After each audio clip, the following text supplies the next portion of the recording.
Let's charge. It's memory card.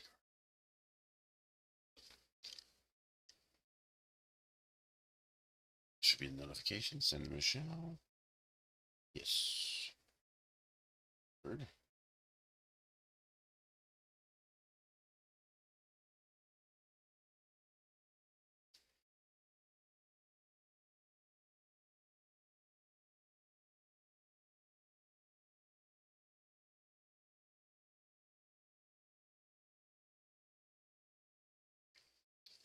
I changed the thumbnail.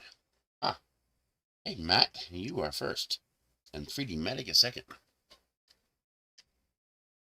And make that a little brighter.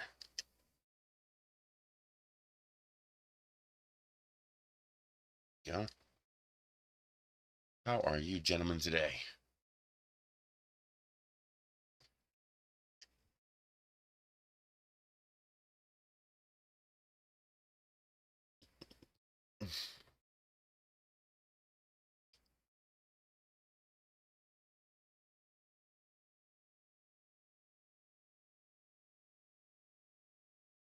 Happy, happy victims. Yummy, happy victims.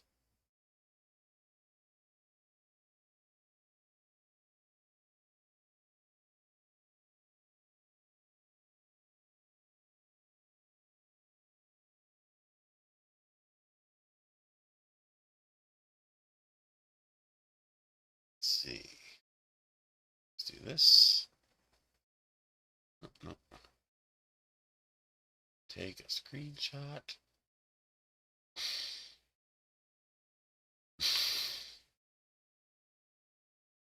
should be something like, not what I wanted to do. There we go. Lee Gardner, David Walton. How are you guys doing today? I like my victims happy.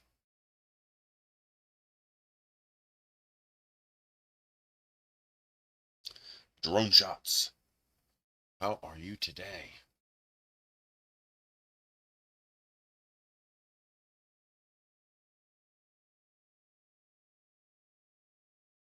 Just opening up a couple pictures on my end here. I realized I never changed the thumbnail. I gotta change the damn thumbnail. Derp.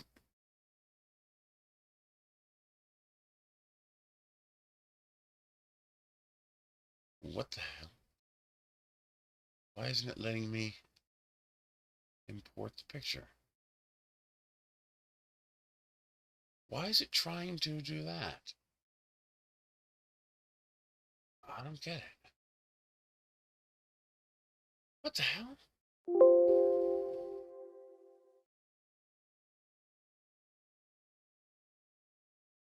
I keep trying to drag the picture into Photoshop and it won't do it. Instead it opens up a new canvas.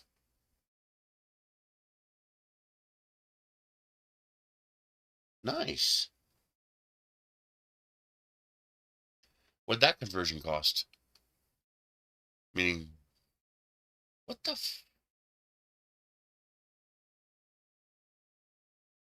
There's something wrong with the picture.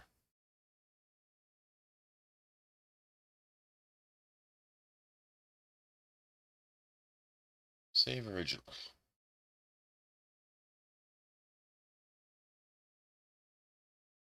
It won't open the picture.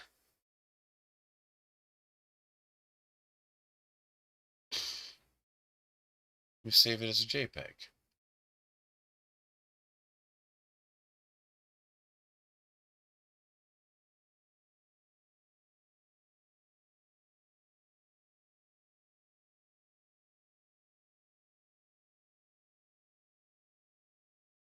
I'm creating a thumbnail.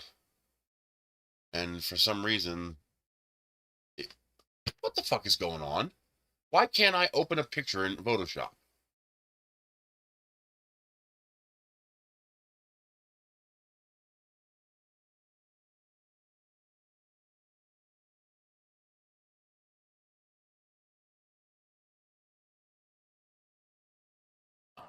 God, this goddamn list.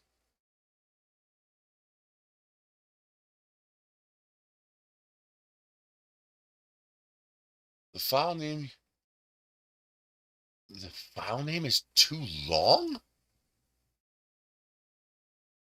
What the? The file name has too many characters in it. I guess the path is too long. And oh, nice. Go ahead, post it.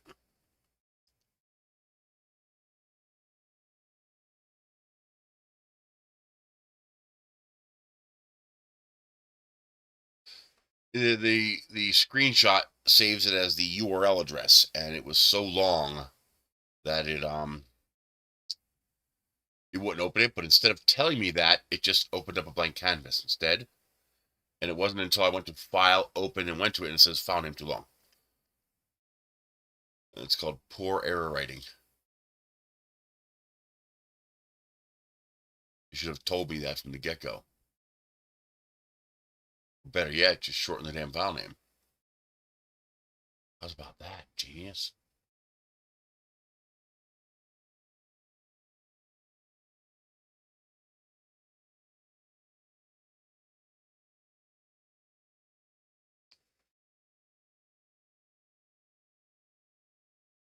Okay. Now let's add a title. Can we 3D print this? That is not what I asked you to do. I need you to do that color. Thank you.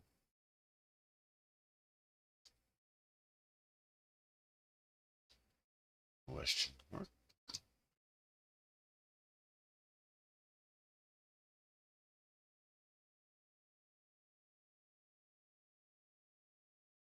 Alrighty, now we apply.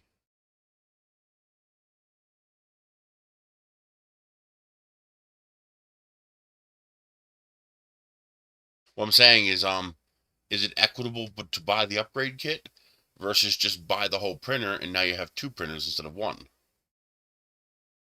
Unless, of course, you don't have room for two printers, then the upgrade makes sense. I don't know what the difference is.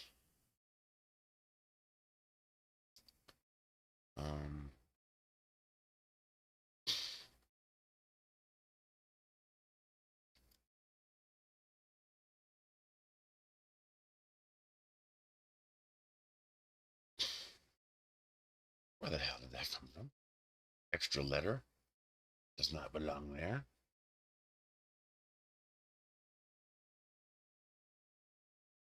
Okay.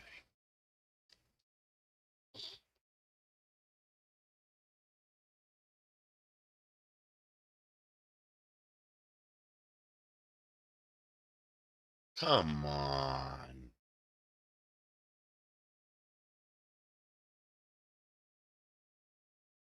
Just behave, or I will bite you.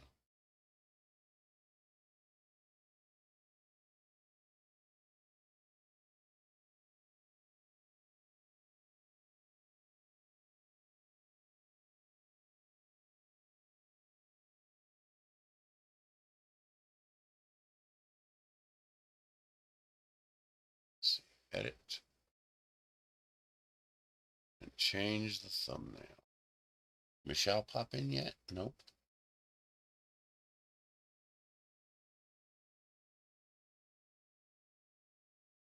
Okay, so it's half the price. That's not bad.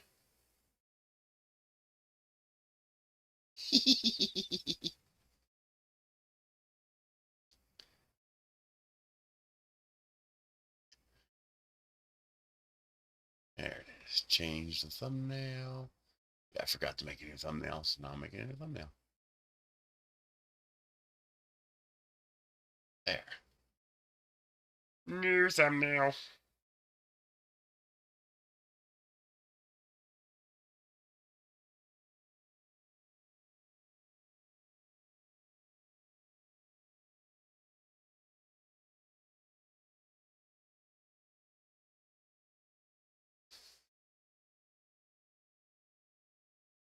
So you may or may not have seen this. Actually, Freakin' Reviews just had this on his channel. I've been looking at it for a couple weeks now to wonder if I could make a 3D printed version of this. Damn it. I hate that so much. Apparently, there's nothing I can do about it.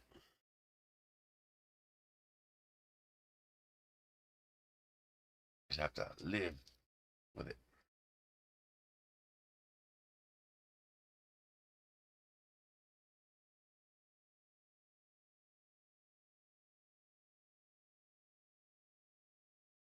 Let me switch screens. So it's this thing here. And basically, it's a picture frame you hang on the wall, and you can put candy in it. There's one. And so there's a little wheel down here, and there's a hole in the bottom that dispenses candy. And one of the problems, first of all, I don't want to buy it. The cost benefit is, it's only 14 bucks, and that's about what it costs on Temu as well. So it's not about saving money so much as I already have filament, so I'm not going to spend money. But also, I want to make it better, because the one that he had, it kind of sucked. It would only release 1 or 2 M&Ms at a time, and sometimes none. It did a little bit better with peanuts. But making it better should be pretty easy. It needs 2 things. One, it needs to be thicker. So it's going to have to stick out from the wall a little bit more. Now, we don't have to make the whole thing thicker. You could just make the dispensing section thicker. And the second thing is their design.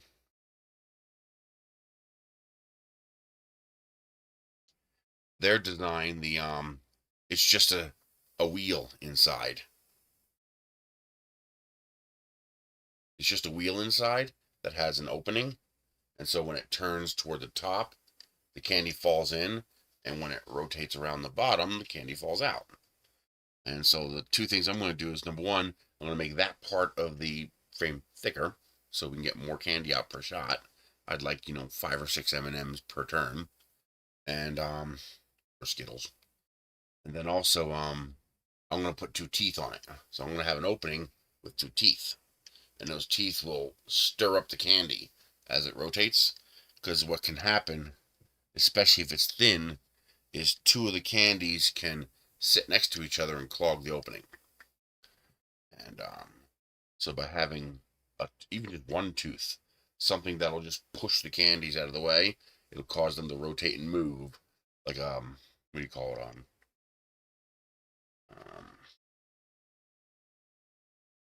I don't know what you call it. What you call something that does that.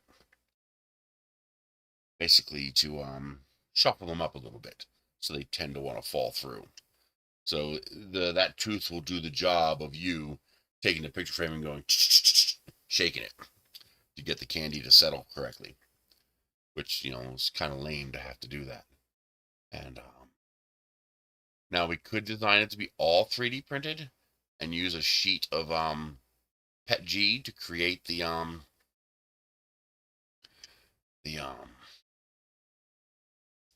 cavity. And that might actually work. A single layer of PETG should be transparent enough for you to be able to see through that. Agitator, that's it. An agitator.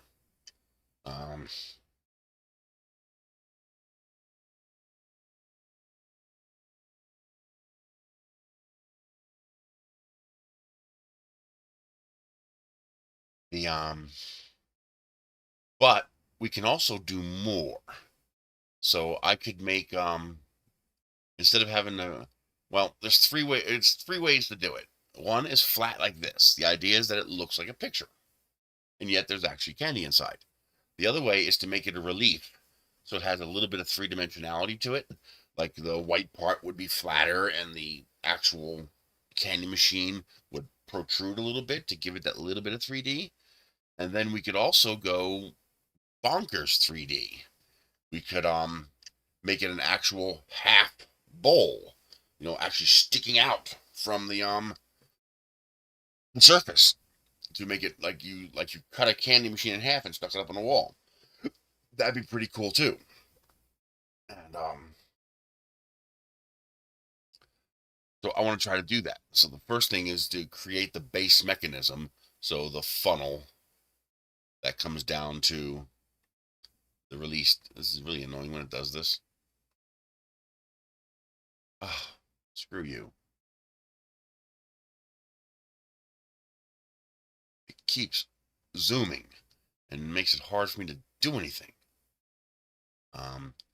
So we could make it flat like this, and then just have this part here be a little thicker in 3D, so that we avoid that problem that Frequent Reviews had where it just didn't release very much candy. So making this twice as thick just here, and also having an agitator built into it should help with that. Then we could do a second version where we just make the whole thing just overall thicker. And then, thank you, 3D Medic. I just got to make sure I get complete more of them. I did finally decide I'm gonna print the 9 light solar light thing. Walmart's still out of stock on them, so I haven't been able to order the solar lights. But I'm gonna do it in blue. I got 2 kilos of blue here. I'm gonna do it in blue. Oh yeah, you can do anything you want, but whatever designs you want on here. Yeah.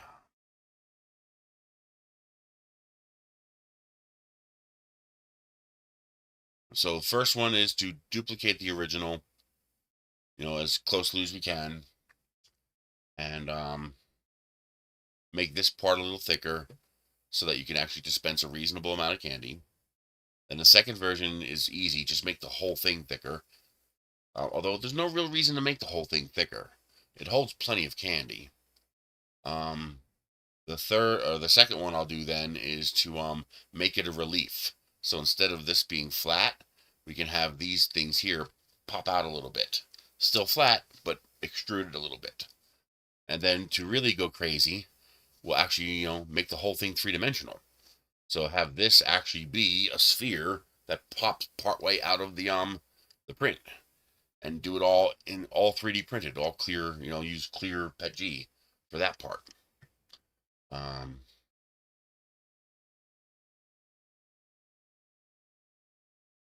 see. But the big thing for me is to eliminate the need for glue. I don't want to use glue or fasteners if I can help it. Although it'd be easier to use fasteners. A couple of make this part printed and then screw it together. Although something like this, it's fine to glue it together. There's no maintenance in something like this. It's not like a lantern, where you're gonna want to, repair something or fix something. So I guess it's okay if we glue this together.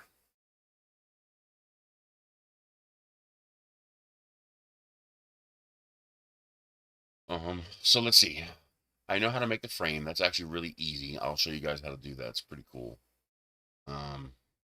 What we need is I don't need this because that's just a sphere.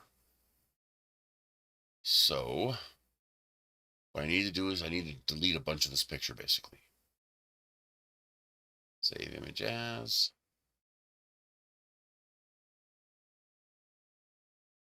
Let's call it candy frame, because we know it's not going to like super long names.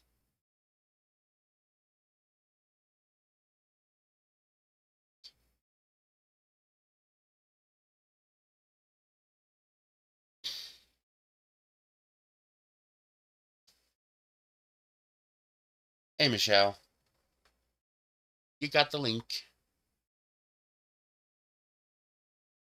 So I don't need all that stuff.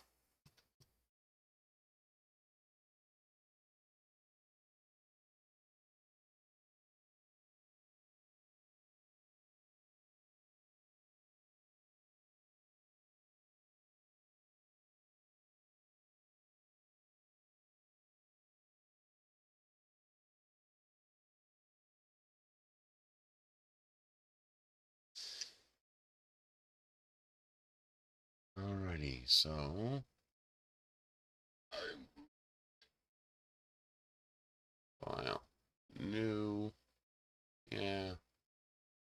Okay. So let's start making pieces. So I want this. That did not work. Why didn't it work?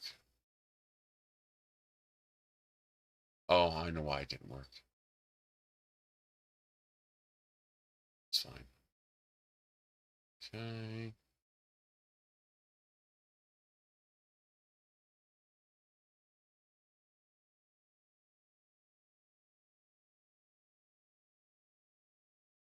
Hey, Cassandra. How are you doing? Magic tool. We need to up tolerances a little bit. Try 66. That's pretty close.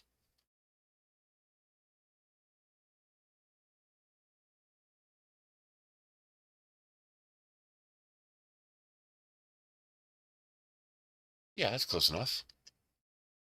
Right? Edit, copy, file, new, paste, flatten, file, save as. We call it top, candy frame, top.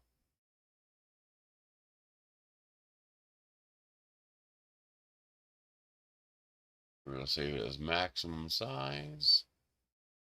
Ready you. Ready you.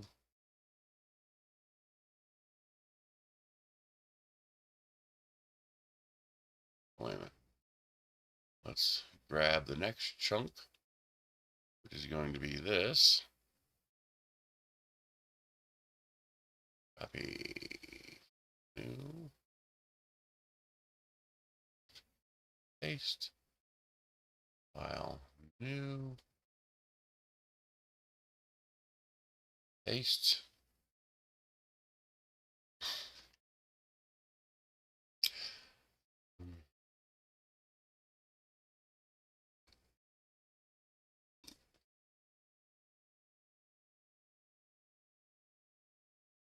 Okay.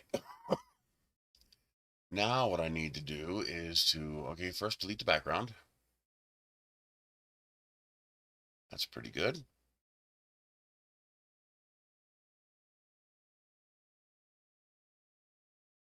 That is not good.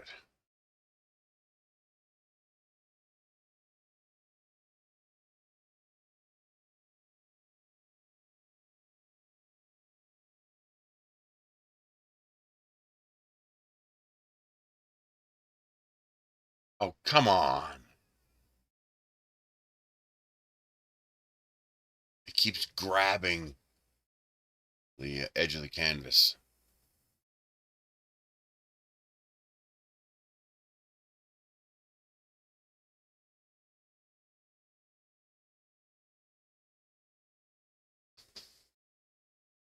Let's try this. Got it. That does it. Huh? Let's see. Edit. Clear. There we go. It gets rid of that. Now we need to crop it just a hair. I don't know if it's going to let me. Like being a little dick with this kind of thing. Oh, I think we got it.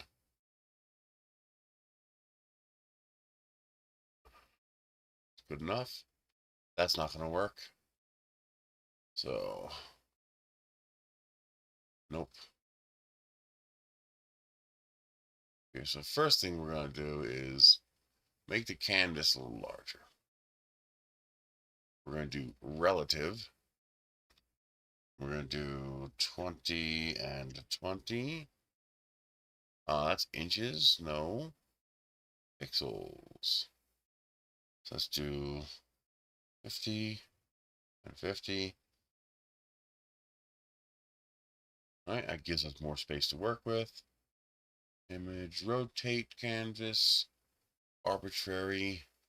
And we're going to do clockwise 0.25. Because it's just ever so slightly tilted. Nice. Then we come down here. We grab this. We grab this. Just like that.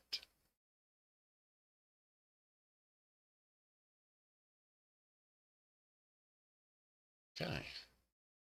That gets us that shape. Now I need to separate this. So we're going to do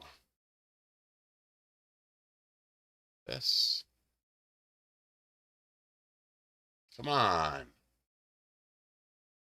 Dagnabbit. Grr. Copy. File. New.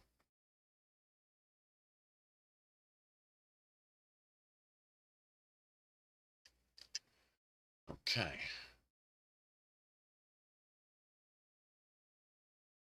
All right, let's do this first.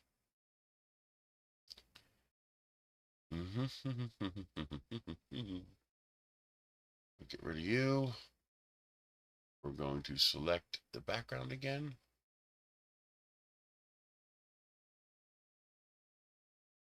That. I think we're good. Select inverse. And we're going to paint it black.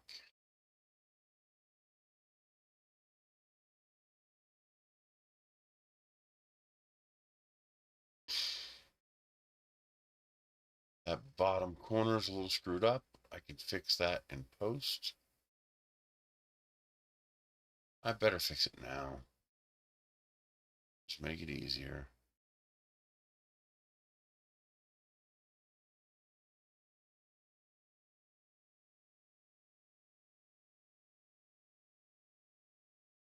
I need this little corner down here. There we go.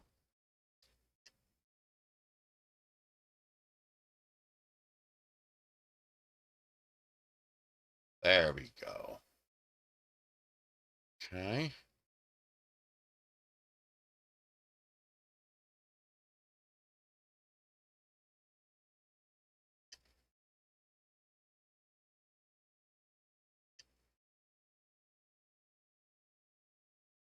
Save as CF bottom BOT.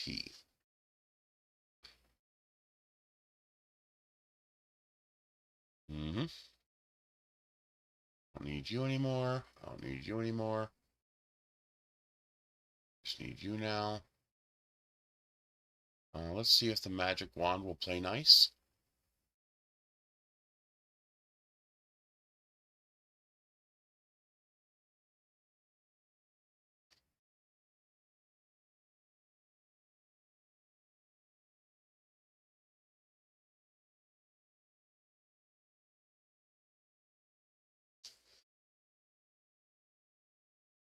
That's not too much.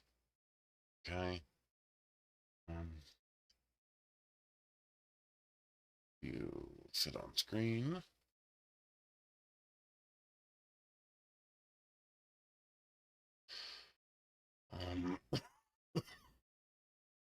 I could just model this stuff in. Actually, yeah, I'm going to just model it.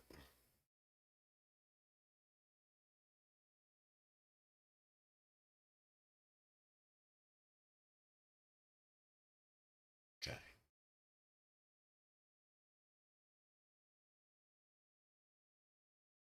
Okay. Those two pieces should be enough. Delete these. Don't need them anymore. Don't need all these windows open. Okay.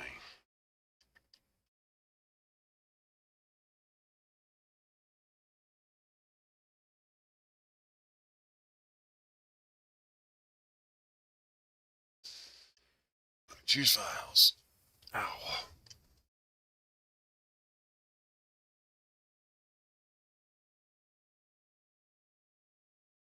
I need these two. Convert.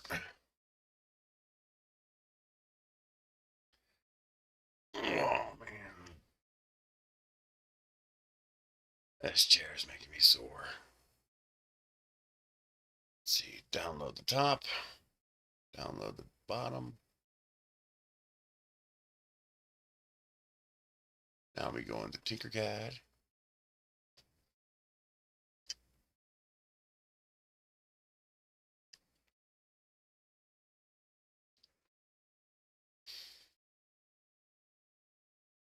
Let's go create. Oh, man. Yeah, today's going to be a relatively short stream. I got to get out of here at 2 because the Roadrunner produce is going to be up at the community health center. I do not want to miss that. I want my fresh fruits and veggies. Yum, yum, yum.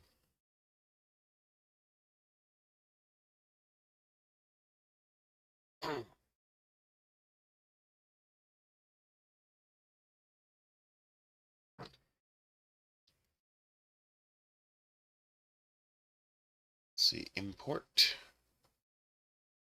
Let's do bottom. Import. Choose top.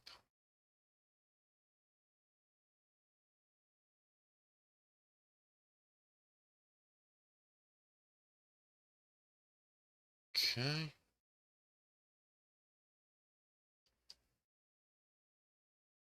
I'm gonna do 300.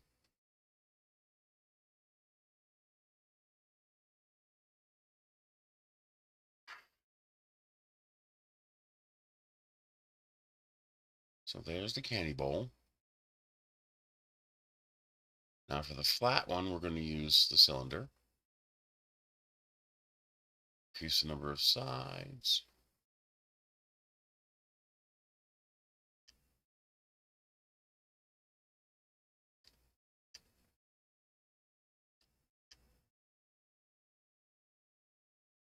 How thick are they? 3.82. So if I make this 3, it'll be shorter. There we go.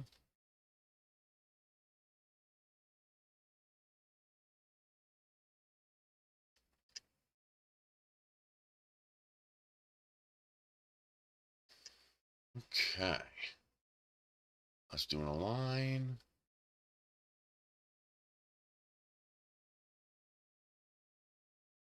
Ooh, that's pretty close. Actually, that's good enough. All I gotta do is move this up until we have a proper overlap. And there we go. We are pretty spot on. Now, there is one problem. As you can see, this is centered, but this side looks like it's sticking out more. Okay. So the way we're going to fix that is by deleting half of it. So we're going to make you 180, that we're dealing with even numbers.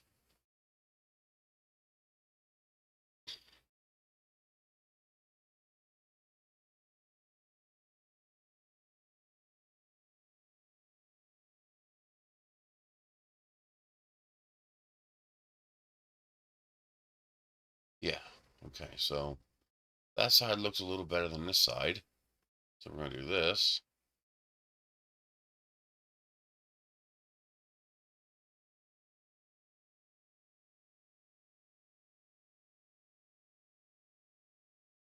We're going to delete it. Then we're going to take this, duplicate it, flip it, and then do this with a little overlap. And now the left and right sides are identical. So we are symmetric. Line. There we go. So there's our basic candy thingy. Let's do yellow. transparent. Let's do green. Oh, I hate these stupid presets.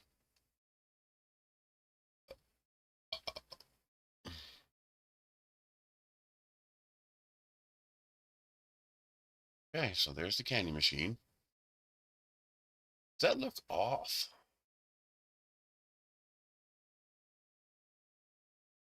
Yeah, that's supposed to be bigger. So this is... Okay, so let's shrink it then. Take this and this.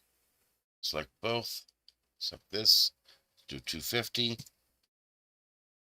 Okay. Select all three. Center.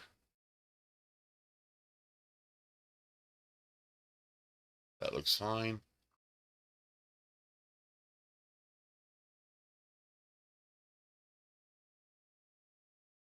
That looks more like it. Yeah.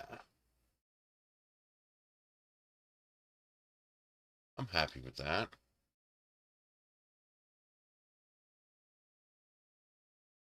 Let's make you 4 tall.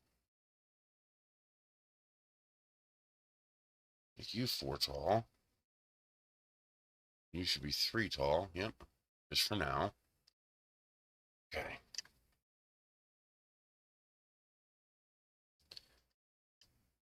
That's probably fine. You might want to look at Orca Slicer, since it's compatible with Bamboo Labs and also compatible with every other printer. And isn't Bamboo Labs based on the same core as Orca? They're both based on Prusa Slicer, so you should be familiar with it. So you might want to look at that.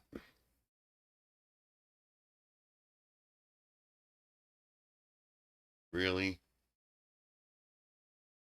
Just get into workspace. There you go. Okay.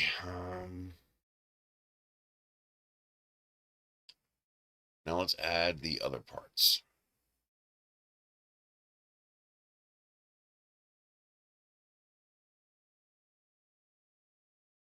Let's see. I want it to be at least 2 layers.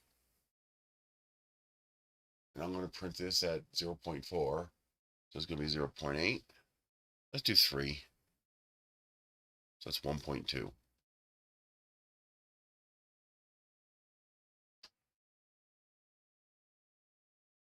Okay. Actually, nope.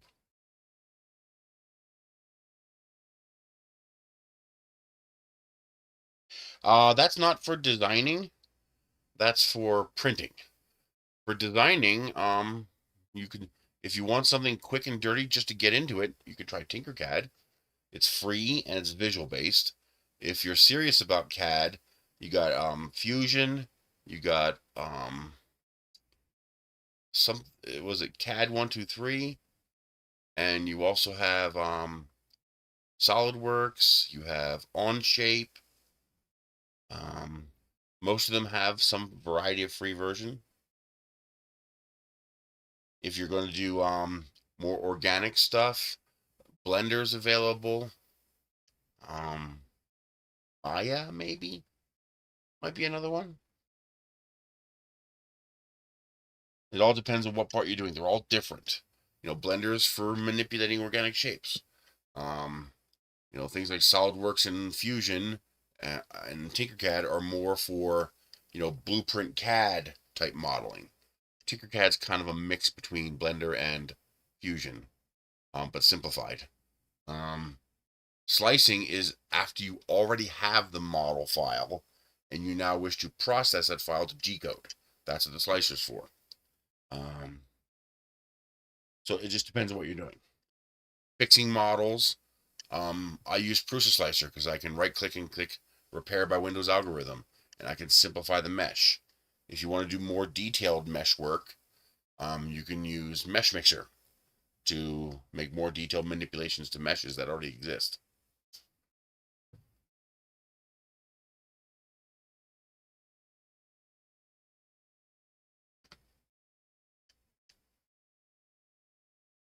Yeah, that's one thing I really don't like about what they did. That's a big turnoff for me.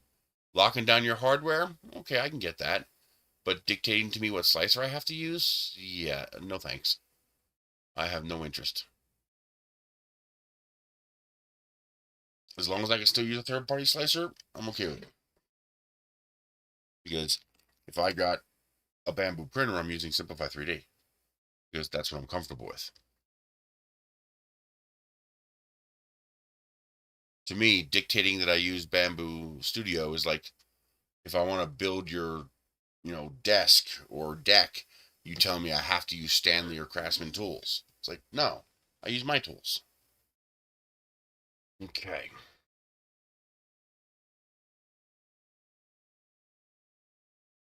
That looks like about 1/3.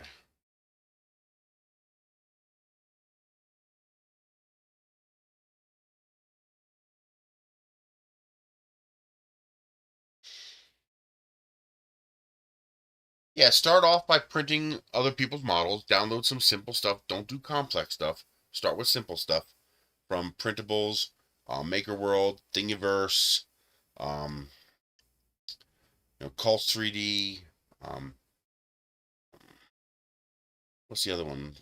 Something Factory, 3D Factory, or there's another one like Cults, and then Thangs.com.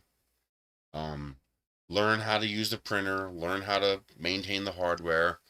Learn what works and what doesn't work in slicer settings and printing models. And once you get relatively comfortable with that, anybody who designs 3D models, I tell them learn how to 3D print first. Because modeling for 3D modeling is different than modeling for 3D printing. Let me give you a couple examples. We can talk about that. That's actually a good topic. Let me give you an example. Let's say,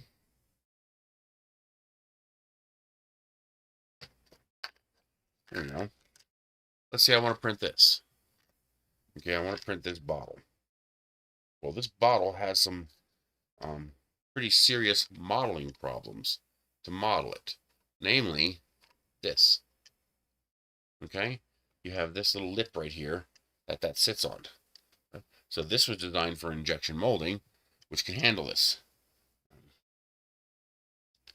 This has several problems with 3D printing, so I would not 3D print this. This would be a poor 3D printed model. The mass of your support in order to print that would be greater than the mass of the model. It's very wasteful. So the way I would design this is, if this was mandatory, I would make it 2 pieces, or I would figure out a way to get rid of it altogether so that I didn't need it. Now, there is a way to make this for 3D printing that would work very, very well, and that would allow you to keep this design. See, you think, okay, well, I can get rid of some of the support by doing it this way. Well, now I only need support up to here, right? Well, the problem is, now this is a bridge. And for a container that you want to be reasonably airtight, that's a problem. So you're going to want to print it this way to make sure those bottom layers are nice and solid. The other problem with printing this is that thin flange. Yeah, that's just going to break. Okay, so here's what I would do with this. I would make this an upside down pyramid.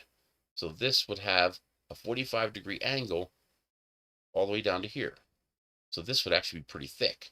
That's going to do 2 things. One, it's going to make this require no support, and it's going to print just fine. 2, it's going to make this thick enough that it's going to be strong. This will no longer be weak. And it's only going to take like an extra 2 grams of plastic, less than what the support would require. And you can even put a 0.2 millimeter gap underneath this part here, so that would be print in place. So you see the way this works, this is designed to flex. And doesn't actually, oh, I'm sorry, like this. So this is designed to flex like that. Okay? So it wouldn't be that hard to have a large enough gap there, to or even just use support between there, because it would only take a tiny bit of support, or a breakaway piece. So maybe have a 1 millimeter gap, but then you're going to print something here That's 0.2 millimeter away from the bottom and 0.2 millimeter away from the top. That should be just enough that when you're done printing, you'll be able to reach in here like this and go and pop that piece out. And now this will be flexible and it'll work with things like this. That's just an idea. You know, you have to think like a 3D printer. If you're coming from a different industry, that could be a problem because the limitations of that industry are different than the limitations of 3D printing. So a person who's an injection molder is never going to think of, you know, putting a 45-degree bevel under here so that it doesn't have to print with support, because there is no support in injection molding. So you got to think different. And the way you're going to learn to do that is to understand how 3D printing works. You are, hey SBC, you are not, okay, a lot of people like to say, well, you're extruding the model. That's actually a bad way of thinking. You're not extruding the model. In the 3D design program, you're extruding the model, but in the printing process, you are not extruding the model. You're extruding filament one layer at a time. So the right way to think of this is to think of Legos. So Legos are built with layers. First layer, second layer, third layer. Now I want you to put something together with Legos in your head. And then I want you to slice the layers of that Lego apart. So even though that layer is made up of a bunch of different Legos, I want you to imagine fusing all those Legos together into one part, and then I want you to slice it like a tomato. And now you have these slices of Lego that you're going to go first layer, second layer, third layer, fourth layer, fifth layer. And you're going to have to build it like that. But you're not building it like this. You're building it like this.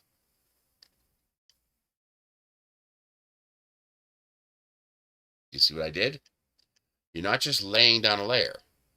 You're drawing the outline of that layer. And when you're done drawing it, now you have a layer. That means you have to think about certain things.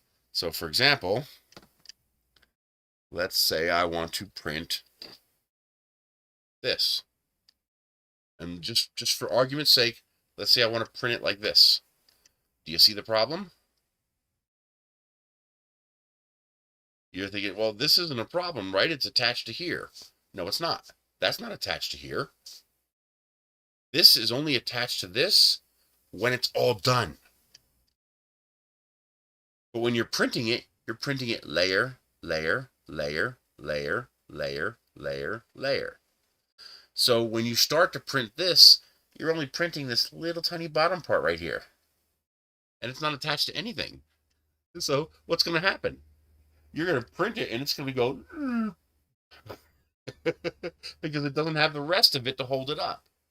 Now, of course, as a person who prints 3D printing, I know I need to do this. And now this will all print. And so this will be under it when it prints this. But as a 3D printer, I know that's problematic too, because the layers are going this way. So the part is stronger if I print it like this. Well, if I print it like this, I'll be able to take that part and go and flick it right off, especially if I make that thin. These are all things you got to think about when you want to print something. And you have to think about this in your modeling. So to give you an example, when I print these kind of parts, so I print this nut, for example. Okay. So I print the nut this side down. This way that flat part is on the print bed. I make sure that the angle here is relatively shallow, so I don't need to add any support.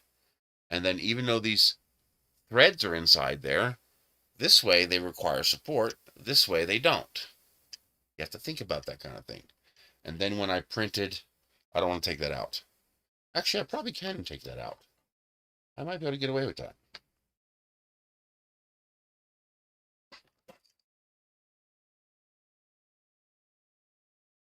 Yeah, I can get away with that. So I needed to print one of these. Now, there's several reasons I don't want to print it this way. Number one, it's going to tend to want to knock over when you're printing it. And number two, with the layers going this way, it'll snap very easily. So I want to print it this way, because that means the layers, the strongest angle is going to be this, where the layers are extruded. So this will be the strongest and the most stable on the print bed if I print it like this. Now you're also thinking, well, wait a minute, you have a bridge inside there, but that's okay. You can get away with a lot. That bridge is so short that it's not a problem. It just bridges across. But I have a new problem. This is threaded, which means it's round. You can't print this sideways like this, because even if you could handle these overhangs, they're going to distort. And if something like this distorts, that's not a problem really, because by the time it gets to the important dimensional parts, the distortions will be gone. And these threads together. But with this, you're starting off with the threads, which means you're going to distort your threads, and they're not going to thread properly.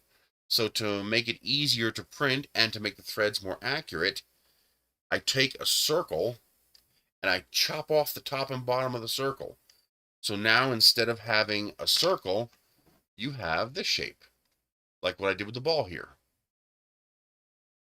So you have a circle with a flat top and a flat bottom. That means I can now print that circle sideways. And so that's what I did here. Believe it or not, if you take a bolt and you chop a little bit off the top and the bottom, the bolt still works. Okay, so now this is optimized for 3D printing. And you have to think about that. And the only way you're going to be able to think about that is if you know how to do it. You have to print stuff, see how it works, mess with it, see how strong it is. Oh, I printed this way. It took very little plastic, but it snaps. I printed this way, and it's crazy strong. That ain't going nowhere, right? And oh, wait a minute, my threads didn't print. Oh, but if I flatten the edges, now the threads do print, and it still threads into the part. So you have to gain enough experience, unless you already have it. You have to gain enough experience so that you understand the limitations of the printer and the printing process itself, so that you can adjust your models to optimize them for 3D printing. Now, if you're just prototyping, that might not matter. If you're going to injection mold later, well, fine. Just print this with all the support you need, with all the waste, and that's fine. It's just a model to give you an idea before you pay $15,000 for an injection mold. That's fine. That might work fine. But if you're going to design this with the intent of 3D printing it and other people 3D printing it, you have to think about these things. Let me put this back together before I forget. Thank you. I like my victims happy. So anytime I see a good modeler out there, the first thing I suggest to them is just to learn how to 3D print, because that will make it easier for you to understand, oh, wait a minute, I can't do that because that's not compatible with the 3D printing process. So with all that knowledge in mind,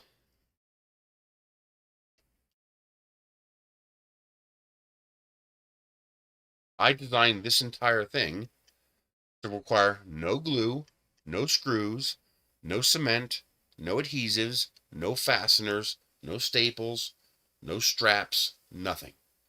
The only thing that requires a fastener is the 4 screws to screw this mount into your wooden post. That's it. This entire thing is 100% 3D printed. Even the curved panels, they're printed flat. I found out that gyroid infill, that's what this is, gyroid infill, if you print it relatively thin, these are 5 millimeters thick, gyroid infill is flexible. Designing another part, I figured that out, how flexible it is. So I wondered, how flexible? Pretty damn flexible.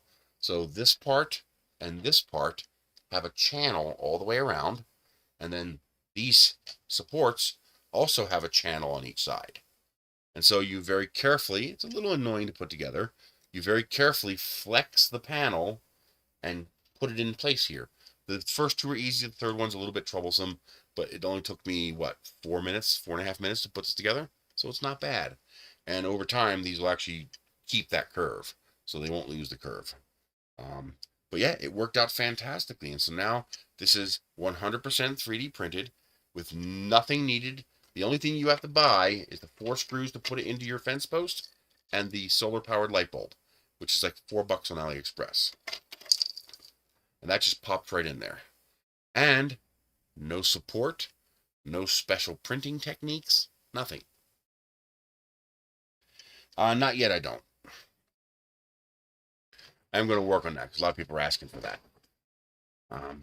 Here's another example of something I did. So this is a light post mount. I own my home, and so I want to print things that I don't have to buy. Can I buy a light post mount? Yes, but it's actually cheaper and faster for me to print one because it's 27 miles to the Home Depot. So that's a 60-mile round trip, $15 in gas, plus buying the part. That's probably going to be a garbage piece of junk, that they paid China the lowest amount of money they could to produce so that they can sell it to you at a premium. And it's going to last 2 years before it rusts out. So I was like, okay, I'll just make my own. And I just overkilled it. I mean, this is printed with a 1mm nozzle. Okay? And it's solid. I threw this at you, it'd be like Crocodile Dundee. Boom! It'll knock you out. It's also adjustable, so you have the same 4-hole pattern. I use the same pattern for everything, so everything's compatible. Right? So I screw this into the top of my post, and I leave it there. This will then permanently be installed in the top of my wooden post. And then this has a set screw that I also 3D printed. And I have a short set screw and a long set screw, so if you're putting something smaller in here. I put the light in here, tighten this down. I even 3D printed a screwdriver for tightening it down, and it works great. And this will last the rest of my life. This will last 20 or 30 years, no problem. If it's indoors, PLA Plus is fine. If you're in a colder climate and you use light colors, like these kinds of colors, you can probably get away with PLA. If it's going to be in an interior outside environment, like a car or a shed, or if it's going to be in a hotter climate, or if you want to use dark colors, don't use PLA. There are exceptions. This would be fine in PLA. Mounted to the top of my fence post, this will not fail if it's made of PLA because it's so built. It's so thick. It's got so many perimeters and so much infill. It's a 1mm nozzle. It's got, I think I used 6 perimeters and 25% infill. So this has so much thermal mass. As long as I don't print it in black, as long as I print it in a light colors so that it doesn't absorb solar radiation, you could get away with printing this in PLA. This, on the other hand, would be problematic in PLA. These 2 parts would probably be fine. The rest of these parts would not be fine because PLA softens when it gets hot. So I use PETG for almost everything. PETG has about 20% higher tolerance for heat than PLA does, especially for thin parts. But even with PETG, unless it's underneath, shielded like this, where it's underneath the lantern, this is so that I can mount this to a post like this. So, and this is all threaded, by the way. So this just threads out. That's actually printed in vase mode. Okay. So this all just threads together. So if you wanted to mount this up higher, you could print an extension tube to fit on here. But yeah, for outdoor, I would lean toward PETG, ABS, and ASA. For indoor stuff, PLA is fine.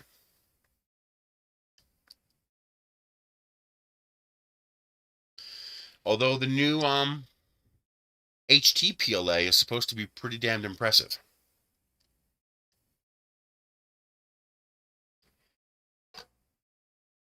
Now, the other problem with PLA is the UV stability of the dyes. Apparently, PETG has better UV stability. The plastic doesn't really break down. I had a PLA socket for my electric car charger on the outside of my building in New Jersey for like 6 years, and it's fine. Sure, it wasn't the same color after 6 years. The gold color faded, but the plastic itself was fine. PLA is not actually biodegradable. That's a myth. A lot of people think PLA is biodegradable. It's not. PLA is industrial biodegradable. It is not dirt or consumer biodegradable. If you take this is PETG, but if you take a PLA part and you bury it in the ground, 10 years later, it's still going to be there, and there'll be nothing will happen to it, right? The industrial biodegrading process can process PLA. You can't at home. It's too stable.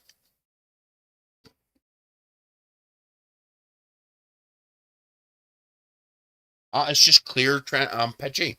PETG is much better for transparent colors, so this is just transparent PETG. And also, because I use the gyroid infill, it's pretty open. So you can actually see inside there. See? So the combination of using transparent PETG and using the gyroid infill gave me that really nice, and it looks fantastic. I have a short up.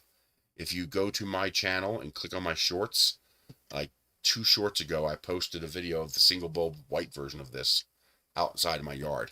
I'm also making a 3 bulb version. There's enough room here to put 3 of these, so it'll be brighter. And then I also made a version of this with the standard solar lights. What did I do with that? You know, the dollar store solar lights. It'll hold 7 of those. And I have a square one that holds 9. So it'll actually be really bright. But yeah, that's just transparent PETG. And you can get PETG in other transparent colors too. Transparent red, transparent blue, transparent purple, green, yellow, almost any color you want. PETG is really, really nice if you want to put a light inside of it. This is an opaque PETG, so that's just orange. This is actually a transparent blue.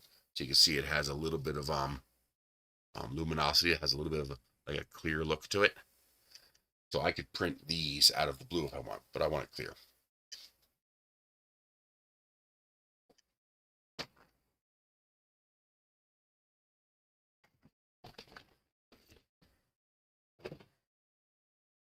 Let me see there. Sorry, but I am not clicking on your shorts. Now, please, Big Bad Joe, explain to me how you would click on my shorts. Can I? Yeah, air clicking just doesn't work.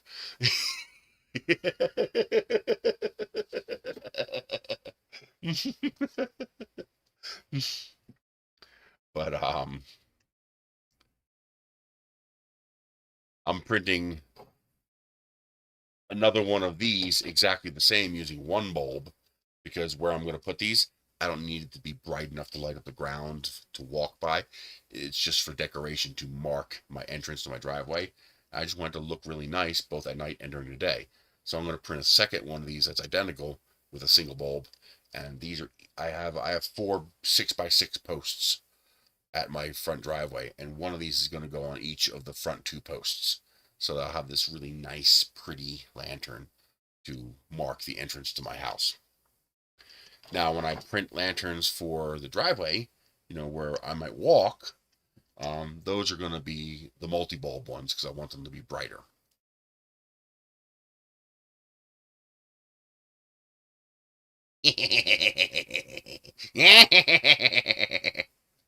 Hey, check these out. These are cool. So it's a light bulb with a little cord, and it's a little plug at the top. I thought that was so freaking cool. And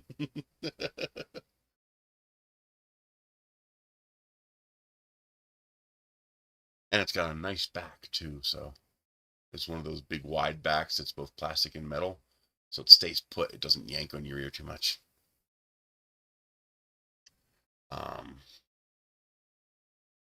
But yeah, you got to think about the 3D printing process. Now, if it's a decorative thing, you don't have to think as hard.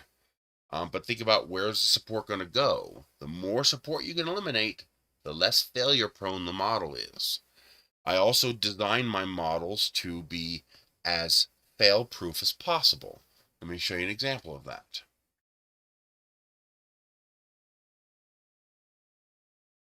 Tinker this.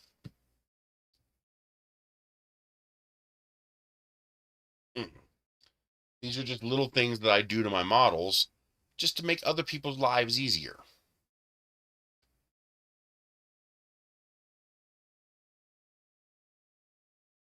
Okay, so this is going to be easier if I just flip it over. You can see it on the bottom one there, but it stands out more on this one. One of my favorite methods of printing is what's called vase mode. So your typical 3D print, oh, sorry, thank you. Your typical 3D print is what we call layer mode. So you print one layer, you print another layer, you print another layer, you print another layer. Now, 90% of printer failures happen from retraction and from collision. Vase mode almost completely eliminates both of those, because vase mode does not print in layers. Vase mode prints in one continuous spiral. So if you have a cylinder, for example, and you want to print that cylinder, instead of going first layer, second layer, third layer, instead you can print that first layer, and then after you're done printing that first layer, you start gradually lifting up. So you're going up as you're printing, which means you're literally printing one continuous strand of filament. That means no stops, no pauses, no retractions, no travel moves, and no collisions. So you've just eliminated 99% of printer failures. Well, 98%. Well, I guess more correctly would be 70%, because 29% is bed adhesion. I'm making these numbers up right out of my ass. I'm just trying to make a point here. So once you get past bed adhesion, if that first layer sticks, you're good. Now you have to avoid collisions, clogs, etc. Vase mode eliminates that. But vase mode has some strict rules. So for example, I can print this in vase mode, but I can't print this in vase mode because it has a flat part. So I can print this in vase mode, and I can print this in vase mode, but not this, because vase mode can't have a top in the middle there. You could have a top here and a top here, but not in the middle. And also you can't print this in vase mode if this was all one model, because you have to jump between here and here, here and here, here and here. So you have a travel move in between here. So that's not vase mode compatible. So there's two things you can do.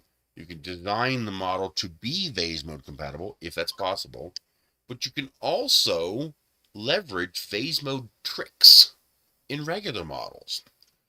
So if you look at the top of this model here,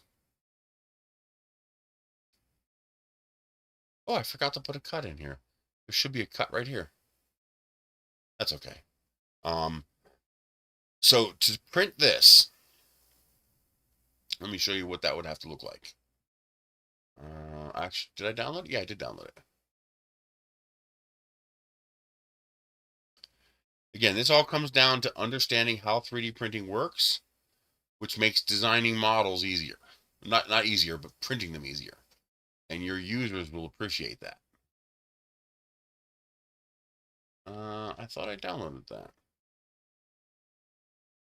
9 light. Top.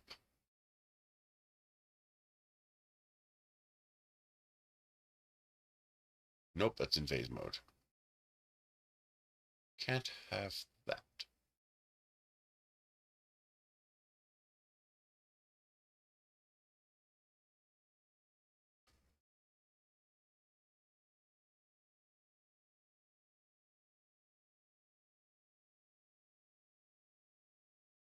Oh, I got something else selected. It's really annoying me now.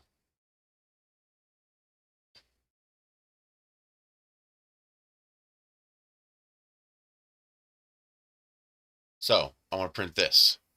Okay. Now let's look at the first layer. Because the first, what did I tell you the problems are? Well, what the hell? Where's my lines?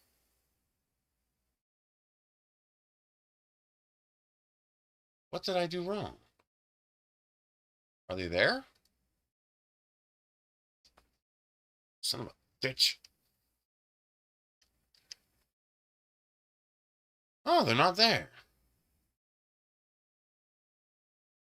Okay. I gotta re-download it. I must not have downloaded it after I made those modifications. Come on.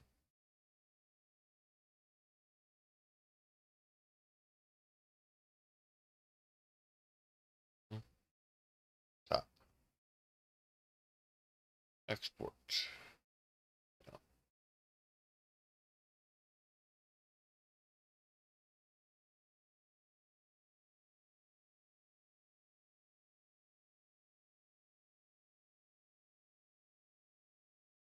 It's still, I have something I have is erasing it. Oh, close and heal. I bet you that's what was doing it. What the hell's going on here?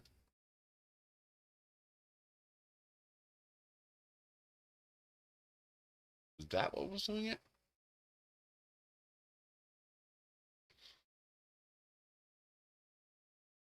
Why is it getting rid of my lines? Wait a minute. Let's try this. Add process. Okay. Something in that process was messing up.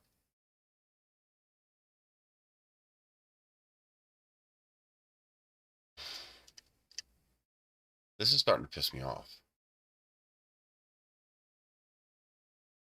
Why is it deleting my work?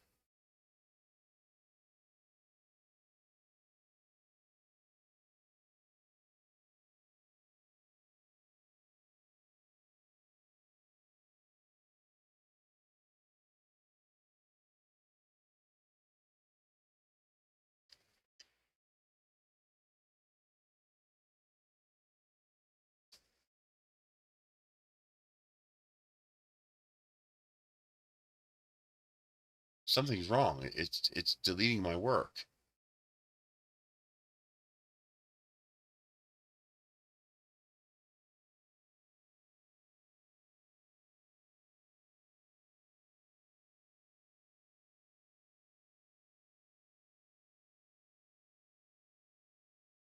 Point 3.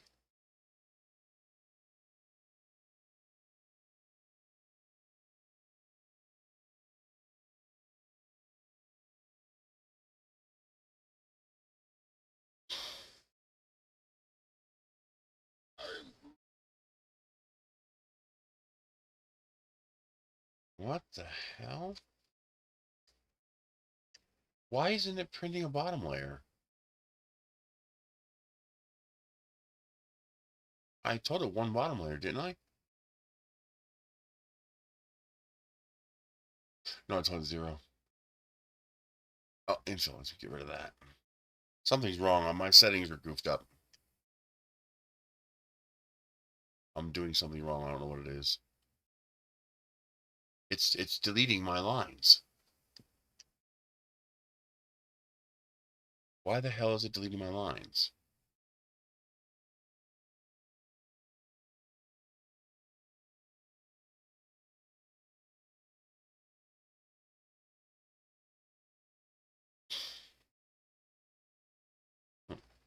Here, 7 lights.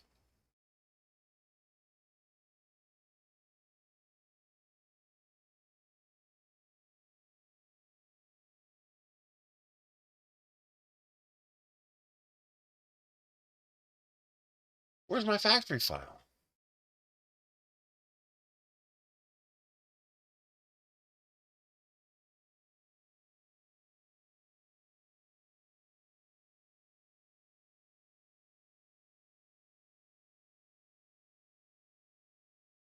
There's bottom factory. Where's my... My top factory file.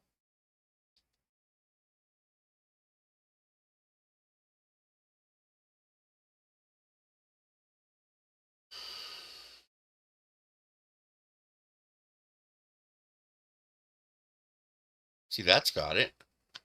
Huh. That's weird. It's something in that factory process, but I can use this one to show you. Okay. So you see this, I have a screen on? Yes. So you see this snaky pattern that I have going through the lamp here? There's a reason for that. First of all, you're not really going to see this because that's going to be on the inside of the lamp. It's just going to be a line. It's going to be inside the lantern. You can't really see it. Now, normally to print this, okay, I need the fan. This one little freaking gnat won't leave me alone. I'm going to freaking kill it if I catch it. It keeps trying to fly in my face. That's the one downside of living in a desert environment. What little insects there are seeking out moisture. And, well, guess what the moisture source is? It's you. So the little gnats bug you because they want the moisture. So they fly in your mouth, they fly up your nose, they fly in your ears, they land on your eyes. You know, anywhere they can get moisture. So this print here, let's see, can let's do it by line. Yes. So it prints this first before it does the fill. Now, if you print this normally, this is actually 1, 2, 3, 4. No. Yeah. 1, 2, 3, 4, 5, 6, 7, 8, 9, 10, 11, 12, 13, 14 separate prints. What I mean by 14 separate prints, it's going to print this outer line. Then it's going to retract and move and print this inner line. Then it's going to retract and move and it's going to print this line. Then it's going to retract and move and print this circle. Then it's going to retract and move and print this circle. Then this one, this one, this one, this one, this one. Then it's going to print this and this and this and this. Then and only then will it come through and start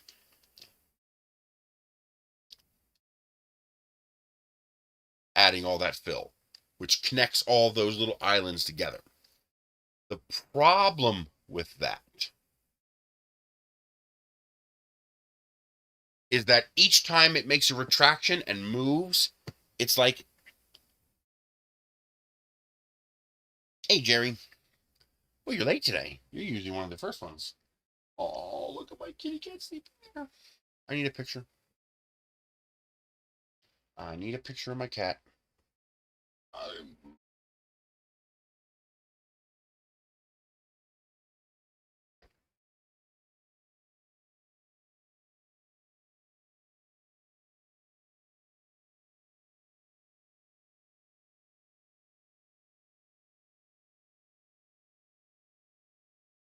Oh, he woke up when the flash went off. I still got a picture, but you can see he's pissed off because I woke him up. I'm sorry, baby. I wanted to get him sleeping. Oh, poor baby. He's tired. He caught a big mouse this morning, and he's such a good boy. He brought it into the bathroom, gave it a few chomps, and then just dropped it right next to me while I was on the toilet, and he just left it there. And so I just gave him pets and pats and told him he's a good boy, and then he left the room and I picked up and put it in the toilet. He's such a good boy.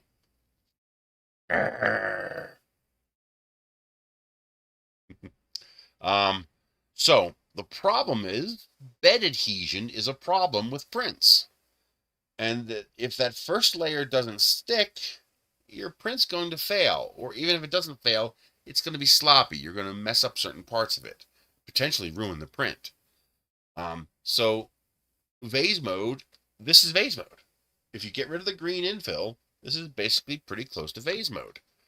And the advantage of phase mode is it's one continuous extrusion. So all you have to do is watch the print until that first line extrudes. And if that first line extrudes, the rest will probably be fine as long as your bed is, properly trammed and whatnot. It doesn't fix everything, but it removes the failures that are caused when it prints this circle and then jumps over here. Oh, did I switch screens again? No. It removes the failures that occur when you print this circle and then jump over here to print this circle. You guys, any of you guys who've printed a lot of stuff, you know what I'm talking about. You have to print these little tiny things on the bed all by itself, and it'll print this and then come over here and print this, and it fucks that up. And of course, because this is fucked up, the infill is fucked up. And your infill ends up peeling because it's not attached to a perimeter because the perimeter didn't print right. Now, if it's just a little bit, the second layer goes the opposite direction, and it'll cover it up, and you'll just have a little messed up spot on your print.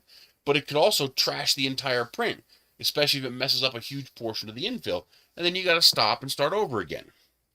Well, this eliminates 90% of that, because this is one continuous part.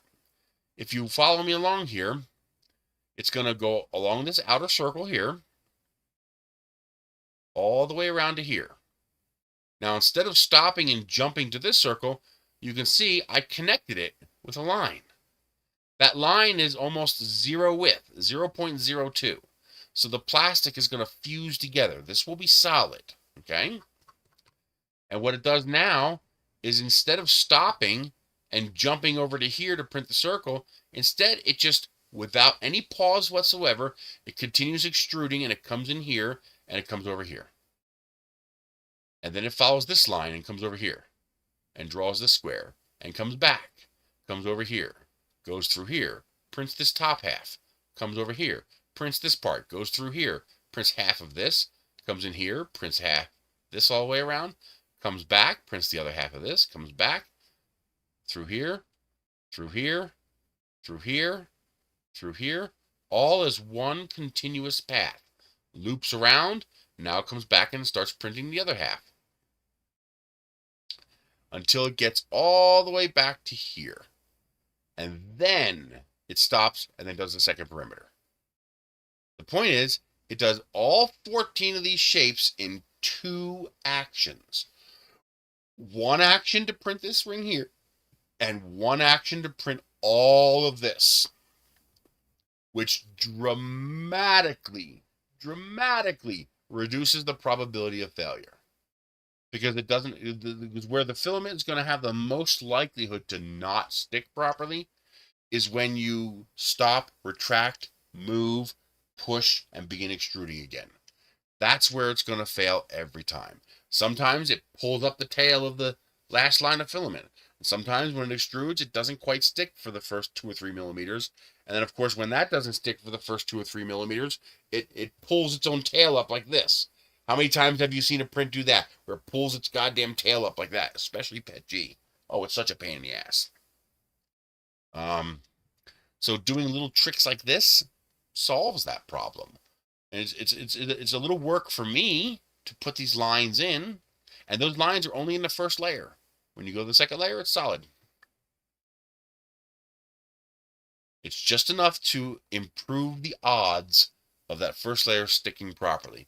And this is what people need to do when they model things for 3D modeling. They if your intent is to make something that'll be printed, then if you can optimize the print to make it easier for the end user to print, your life will be easier, their life will be easier, the model will be more popular, it'll have more successes. It helps. And once you get used to doing it, it's not that much work. It only took me a few minutes to add it to the model, and now every single time I print that model, I don't have to stand there and watch the damn first layer of the whole thing print. Once that first layer gets all the way around and I see that, okay, it hasn't pulled up yet, it's probably going to be fine now, because it's all one continuous extrusion to make that perimeter. So it makes your life easier too. I like easier. Easier is good.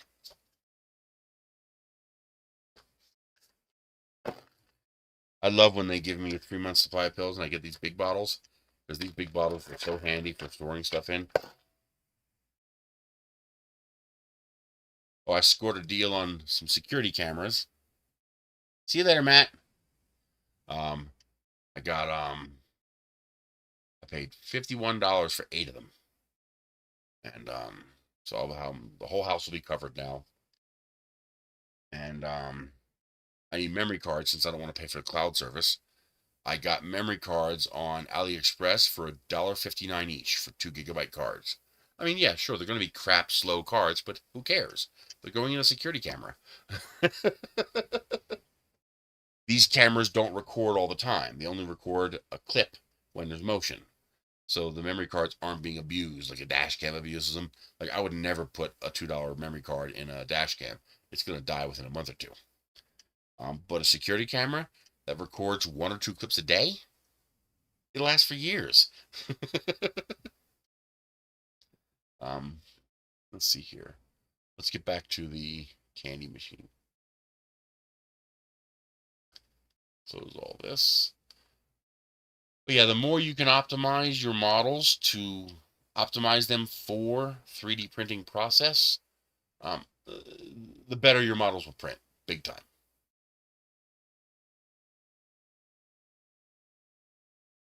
That's why I tell people, start by printing stuff. And you'll start to notice, wow, that printed a lot easier than that. And then, as a designer, you'll start looking at the model and go, oh, that's how he did that. Oh, he used that trick. And you can incorporate these tricks into your own designs.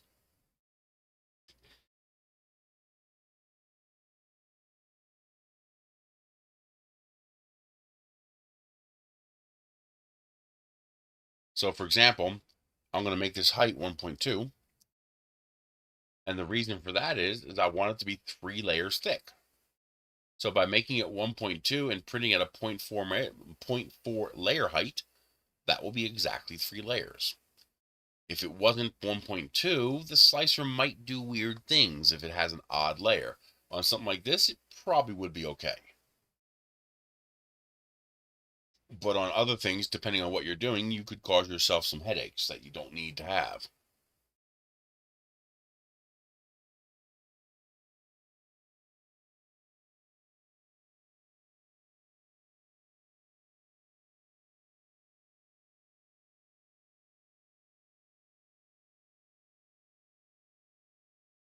Alrighty, now how big do I want to make this? This is 150, so I'm going to make this approximately 50. Length, it's going to be 50. And width, I'm going to make it 40. Yeah, that looks pretty good.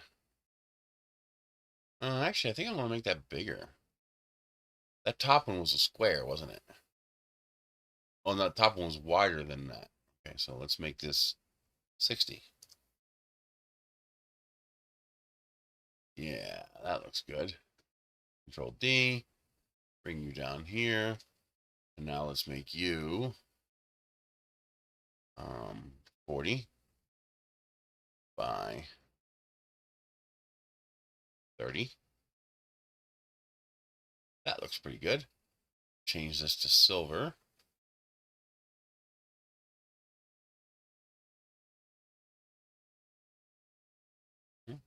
Bring you up here like that. Now we grab these 3, align, on you, center. There we go. So now we have the basic outline for these parts. Now something else I want to do is the bottom is supposed to be silver too. So we could take this. Is it top and bottom silver or just the bottom? No, that's green. That's silver. Okay. So Control D. Turn you to silver.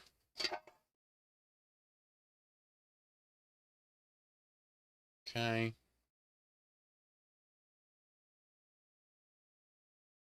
Now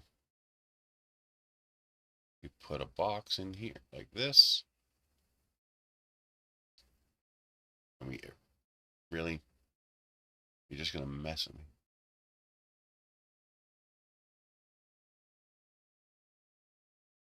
What was that?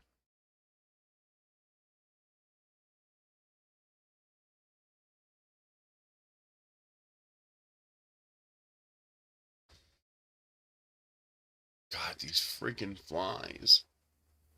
They drive me so crazy.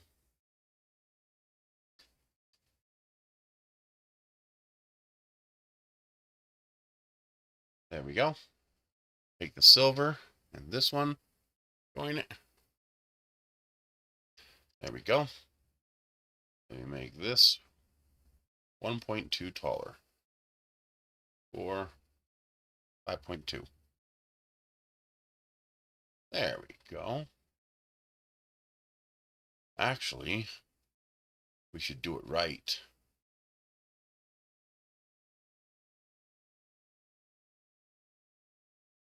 $1.2, drop. There, now it's a separate part like it should be. Okay. So that is the basic design. Now question, how big is this? 241, good. So I can print this in 2 pieces and fit it. To print all as 1 piece, I can do that on a 400mm printer. But I also want to scale this up. I want to make this bigger. I want to make it as big as I can. Okay. Let's see, what else?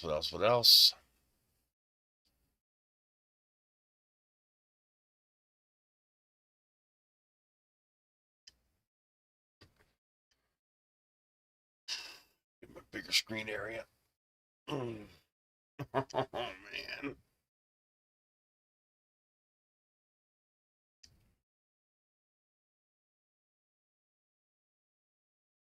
Does that look right?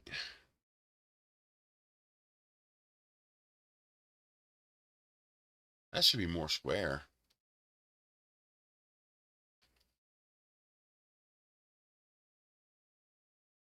Yeah, that looks better. Okay, now something else I can do. I want to accentuate the fact that these are layers here. After we're done getting the proper thickness, we'll deal with that.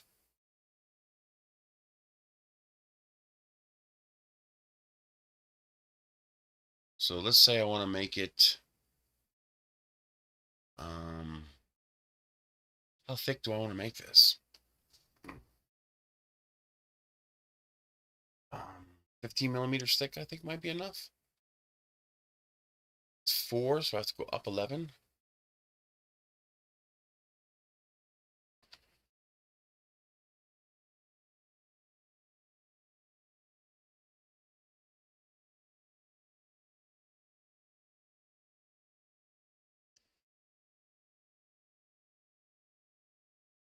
That's not what I want you to do. I guess I can't do that. Yeah, that might be a forbidden thing.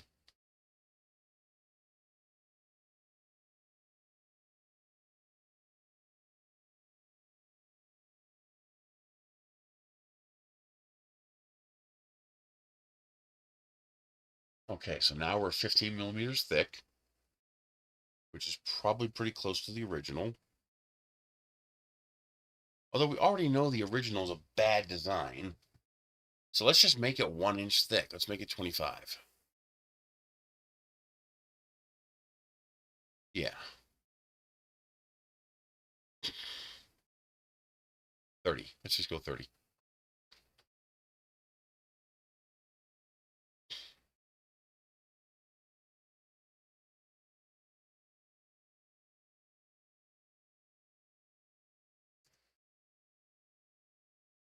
Yeah, I like that. Now, I'm going to join everything together, drop it, and then unjoin everything. That way it's all sitting on the work plane here. Okay. Okay. Now this is going to be printed in transparent, although I have an idea about how to do that.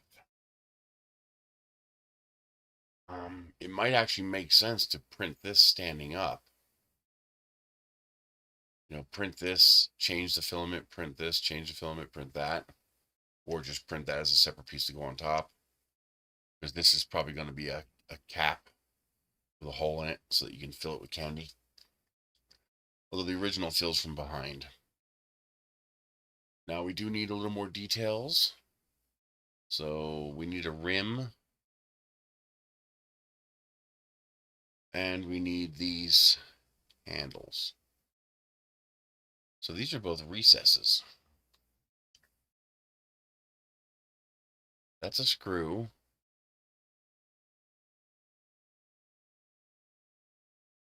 And that's a turn, that's a handle. That's a turn handle.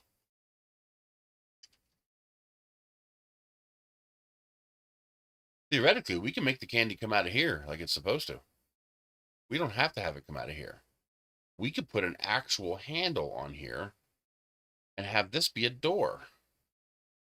But let's create the original first. Let's stick with creating the original. And then we'll figure out how can we make it nicer. Okay. So let's make this a little thicker. No, that could be fine. Let's make this 1.8. 1.8.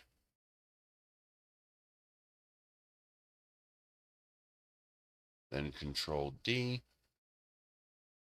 Then we're going to make it 38 by 38. 8 by 38.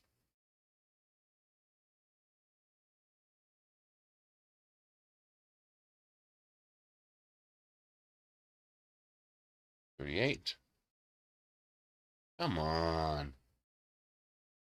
Keep hitting the wrong button. We're going to go down negative 0.3. 0.4. No. Negative 0.4. No. Damn it.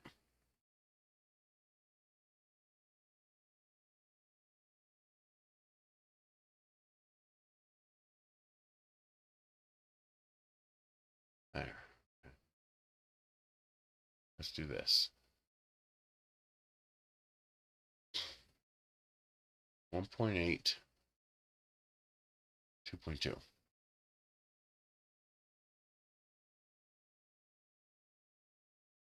Okay. That and this. That is not what I wanted you to do. Yes, it is what I want you to do because I'm a numbskull. I gotta lift it up. 0.8. 0.8. There we go. I was backwards. Now we have a single layer depression, which will give this a 3D relief. We need to do the same thing here. Control D, hole, raise it, 0.8. And then we got to make it 2 millimeters smaller this way. And 2 millimeters smaller this way. Okay. You and you join. There we go.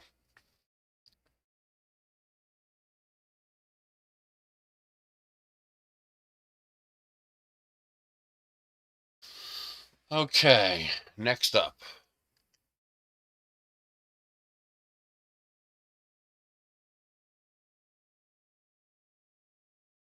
I guess I need to do it this way.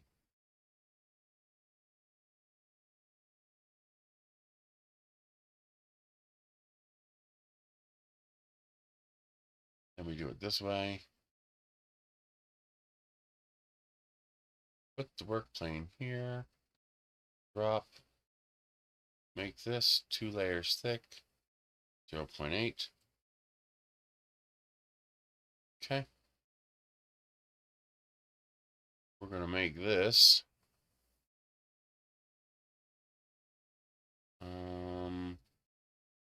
let's go 8 by 4. Yep, 8 by 4 looks good. And we put you here.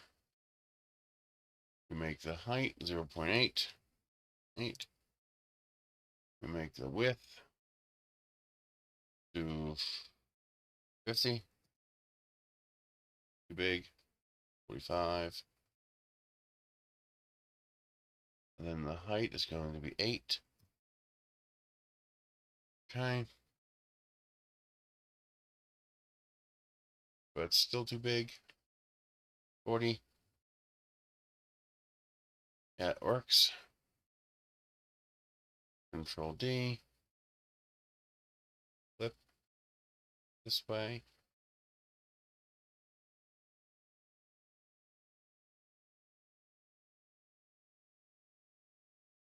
Where the hell's the snap? It's off the damn edge of the screen again. Let's go 1 millimeter. What the hell? This one.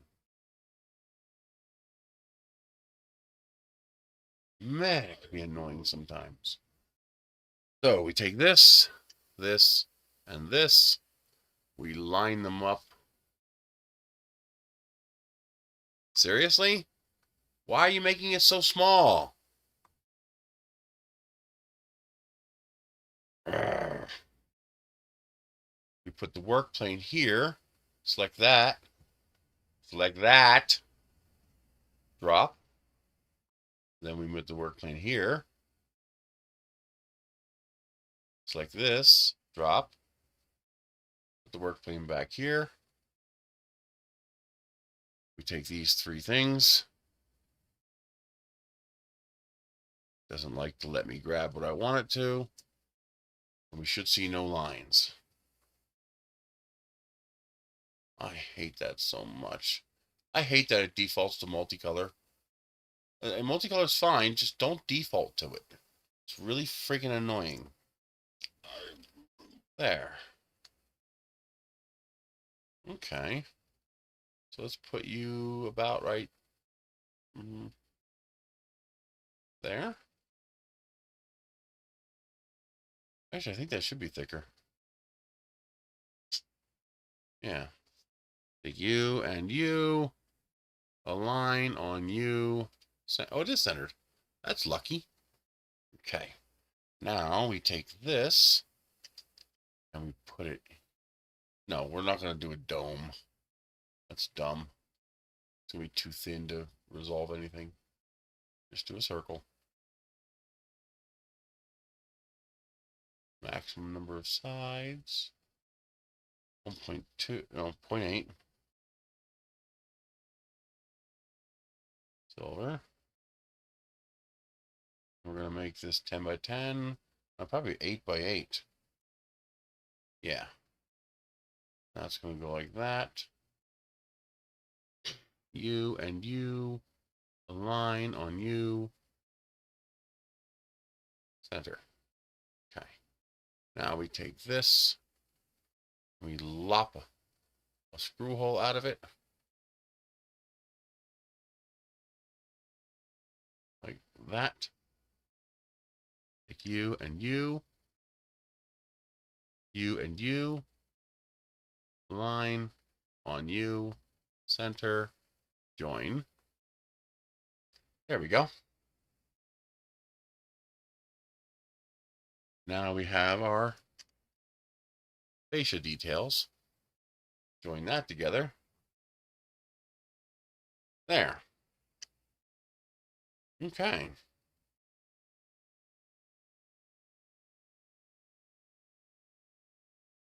So now we have all of our little details.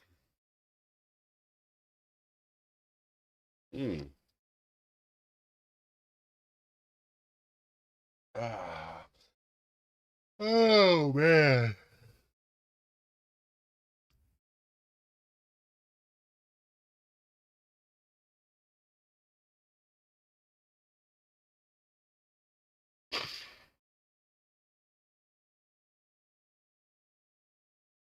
Okay, that doesn't look too bad.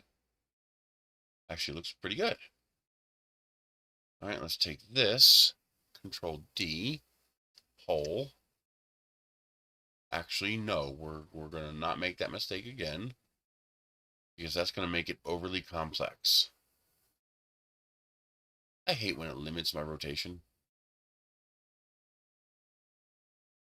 It's like, why do you have to be such a pest?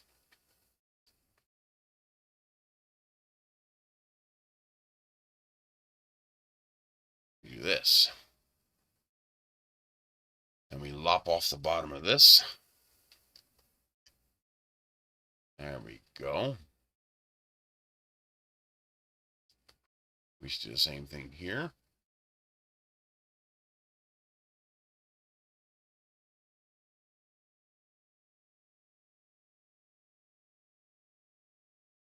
Like that. Now we're using two simple cubes to chop this, and it won't get crazy complex. Okay, so this should be 30. This should also be 30. Yes. Is this not on the plane? There it goes. Why isn't this sitting properly? Drop? Oh, it wasn't sitting on the plane. Okay, drop. Now we put the work plane here. Drop, drop, and drop. Okay. Now we're sitting proper. Hi, you can start a series of, can I 3D print this? Yeah, well, that's kind of what I do. That's pretty much all I do. I get ideas and go, can I print that? You know, when all you have is a hammer, everything looks like a nail. Well, I've got no money but lots of plastic, so everything looks 3D printable to me. Hi, baby. How you doing? You want to say hello?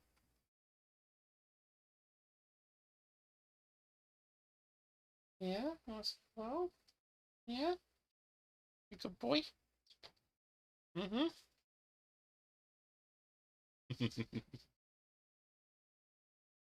They're good boys.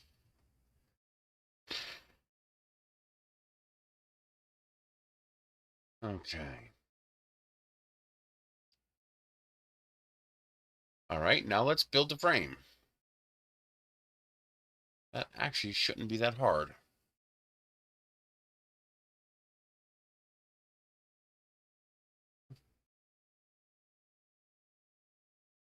So we're going to make this, I guess 40 tall?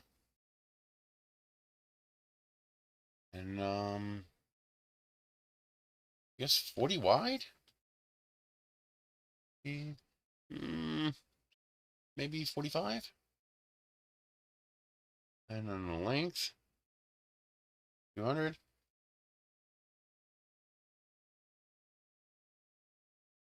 Okay. Now, to make my picture frame, I'm going to add a radius. Increase the number of steps. I want it to be nice and smooth.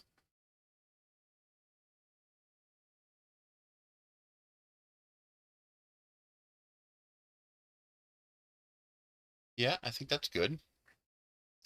So this is 40 tall. So this is going to be 20 tall, and slice it right in half. Just like that. And then we're also going to lop off the ends.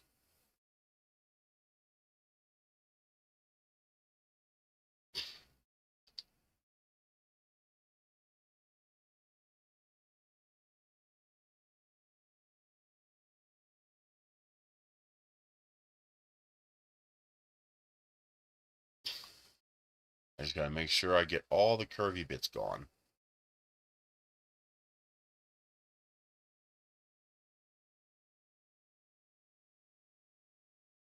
Okay. So that gets us our nice little, semi-flat curvy top. This is 45 wide. So we gotta make this 45 wide. How long is it? We're gonna change it to 100. And we're gonna make this 100.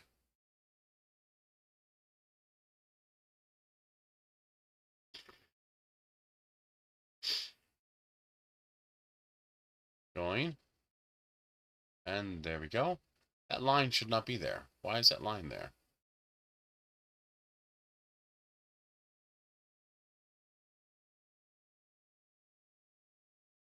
There's a gap.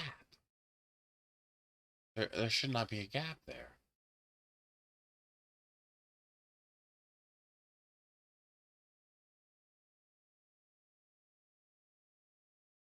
Drop. Okay.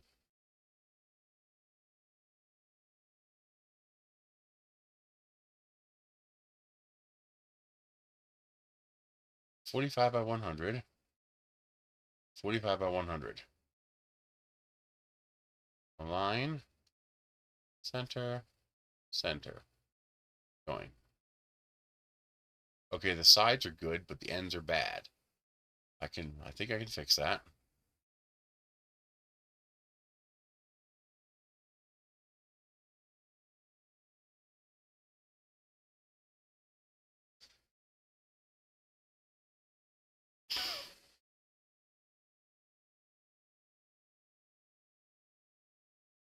There we go.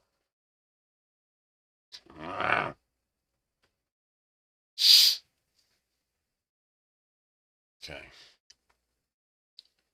I need to make this as tall as this.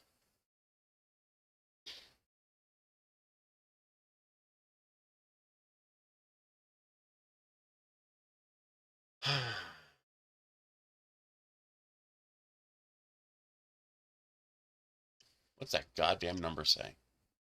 368, so 369.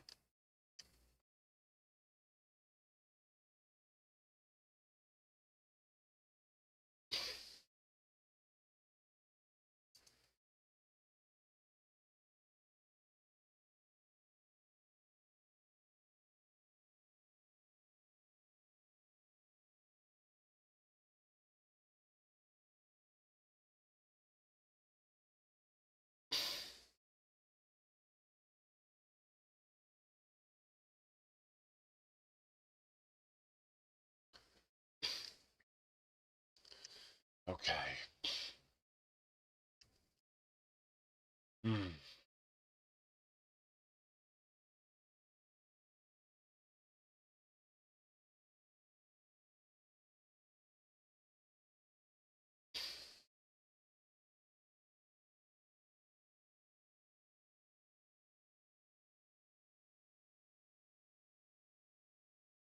Okay.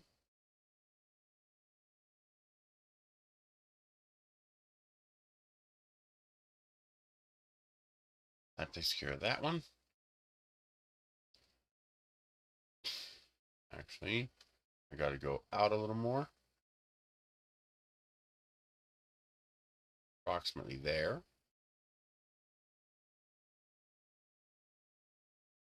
Control D. Flip this way. And bring you down here.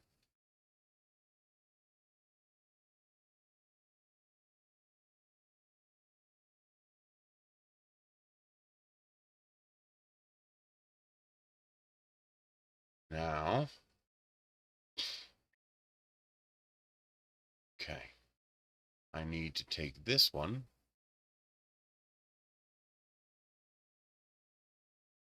Control D, we gotta switch you this way.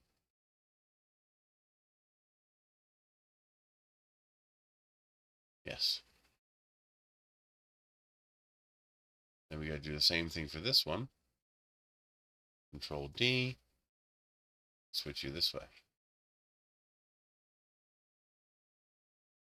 Oh, this is gotta be longer. No, it doesn't. This is fine. Now, I have to take, oh, these need to be the same. 6, really? 63. Let me take this one. 63.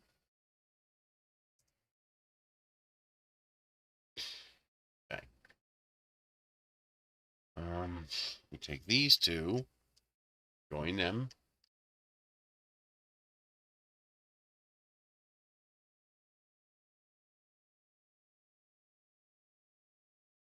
No, I did that wrong. How do I want to do this? That one has to go over here. So, well, first let's hide these. Hide you. Hide you. Then we have to take this and we have to stretch it so that it fully inserts into these two boxes. Then we take these pieces, join them. Boom. Okay, that gets us the right-hand side of the picture frame.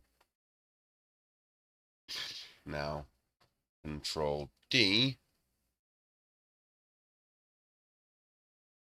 unjoin, delete you, take you, rotate.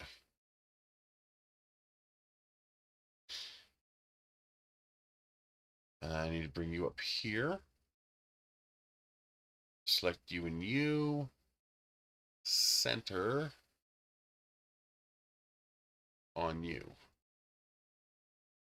Now we're centered. Bring these back. Okay. Oh, how am I going to align that? That's such a pain. No, it's not. Take this, align on this at the top. That takes care of that. Okay.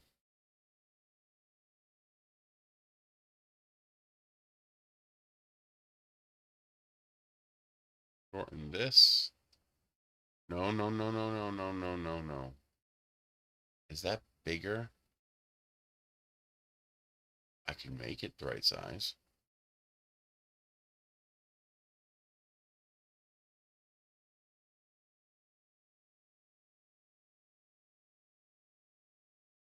Like that. So now I should be able to Control D this. Select this. Oh, wait. Work plane here.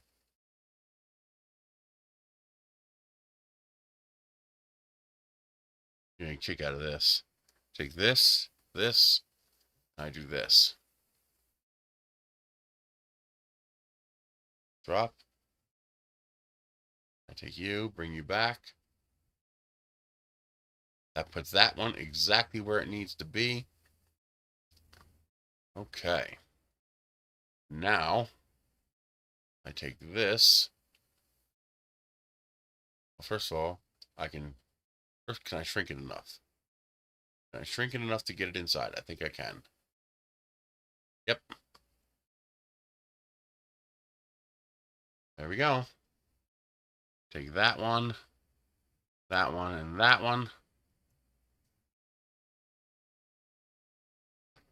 Oh, I do have to drop that. There. Now we have our picture frame. Look at that. Okay. I don't need this. All right. Control duplicate. Boom. There. Look at that. Oh, yeah, that looks nice. I am okay with that.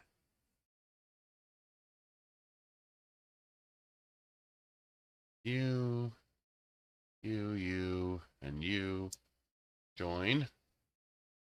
Just yellow, right? Yeah. Okay. Now, We're going to make you even. So 4, 6, 7. Let's go 4, 6, 8, so it's even number. Why can't I fucking read that? And that's 3, 6, 8. I'm good. Okay. I am totally okay with that. So we need a 368 by 468.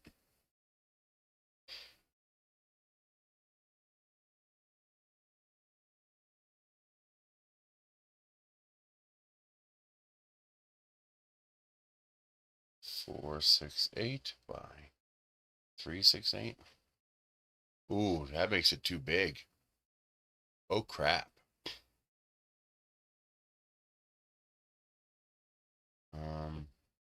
I might have to print these as separate pieces.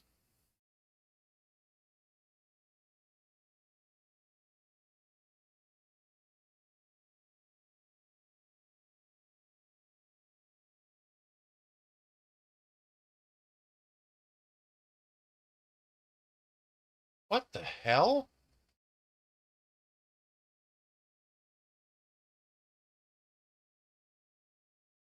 Why did it do that?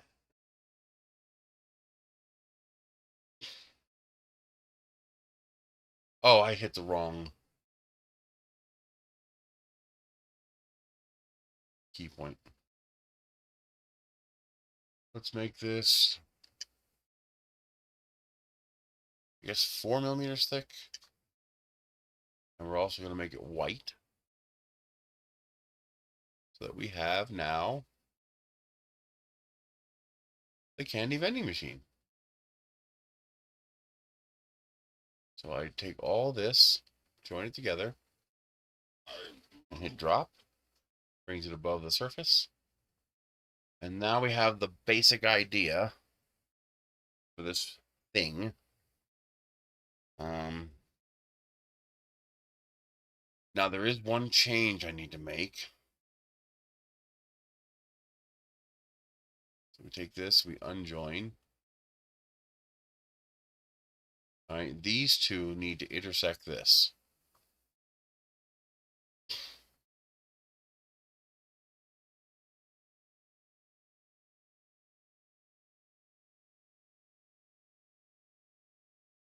So that there's no gap. These need to actually intersect. Am I intersecting? No, I'm not. Go another millimeter.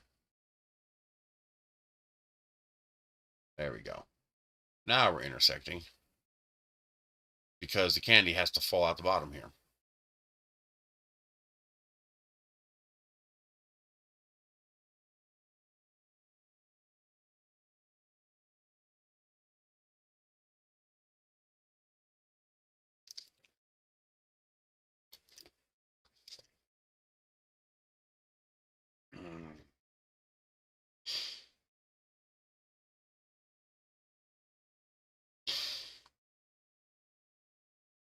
Let's see, let's see, let's see.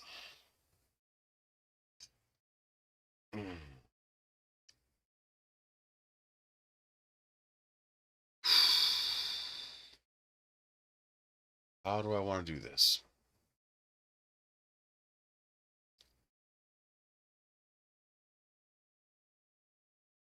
Well, the first problem we have is it's too big. This is 468 millimeters.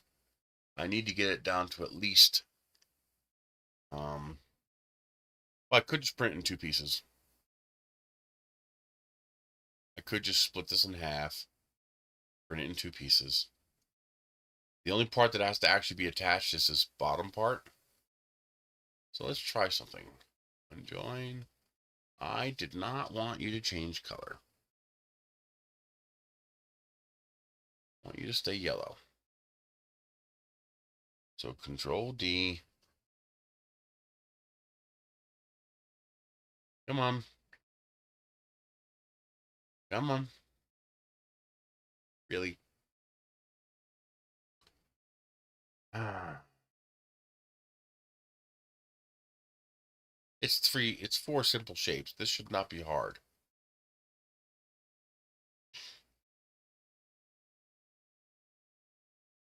There we go. So question is, how big is this? That way. 330 by 330. It's still actually too big. It'll print on a 400 millimeter printer, but it won't print on a 300 millimeter printer. That's really annoying.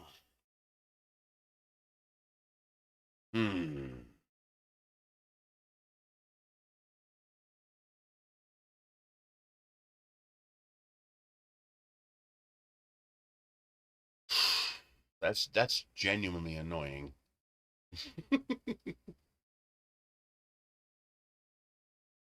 Although, I don't know how well this will print. It might be big enough to print okay. What if I do this and this? Now how big are you? That works. You'll still need your 330 tall, but yes, we could print it that way. And then I could print that bad boy in vase mode. That's not too extreme an angle.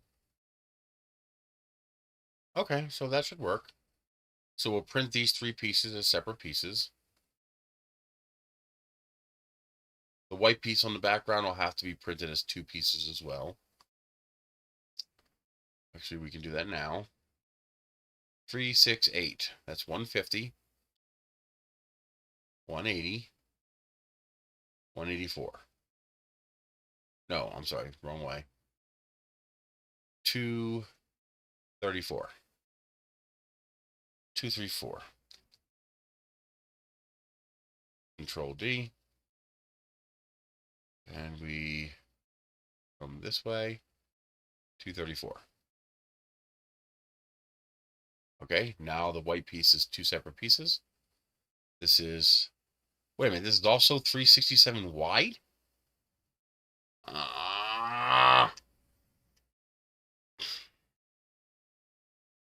That might be okay.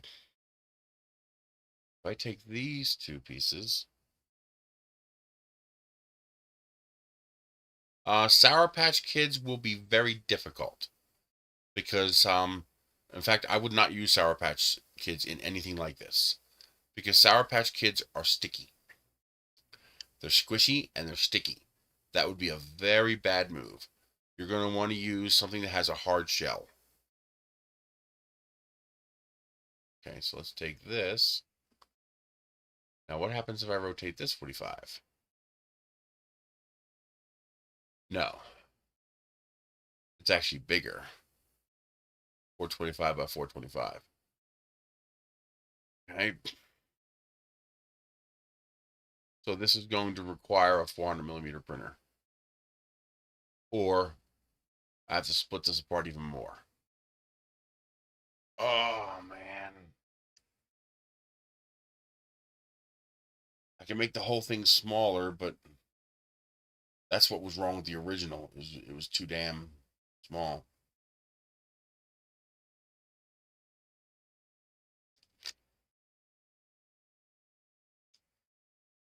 Okay. How can we slim it down? How big is the original?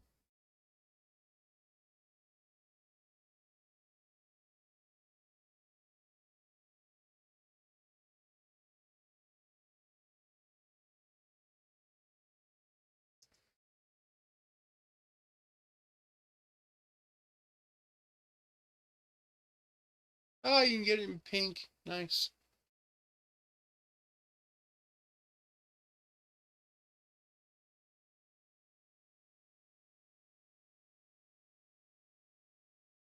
Oh, I just had it. Huh? So 210 by 300. So the original is actually pretty small. I didn't realize it was that small. I would like it bigger.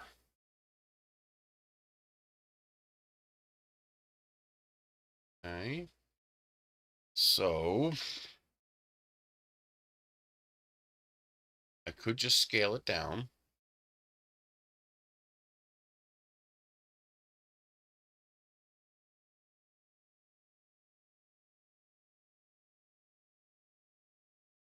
So We take, what's our height? 44. So we do this, 300, and then go back to 44. Okay. That makes it all printable on a small printer. Okay.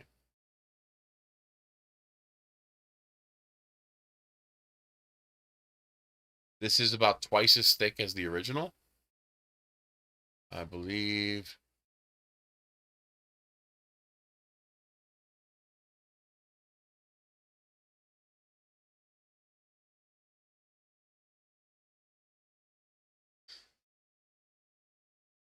Does it tell you how thick it is?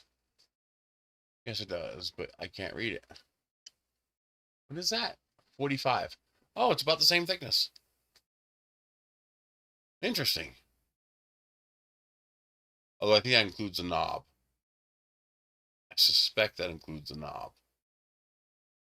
So we are a bit thicker. We want to hold more candy. Okay.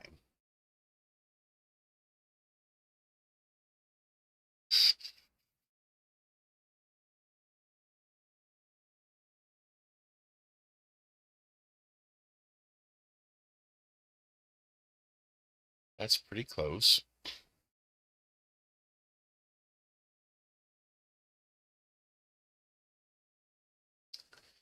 Now, the one change that I would make is that I would print this as a separate piece.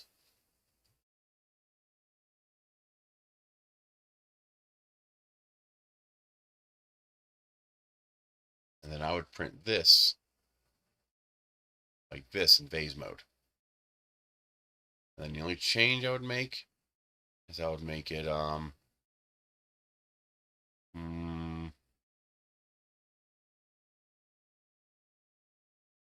much smaller?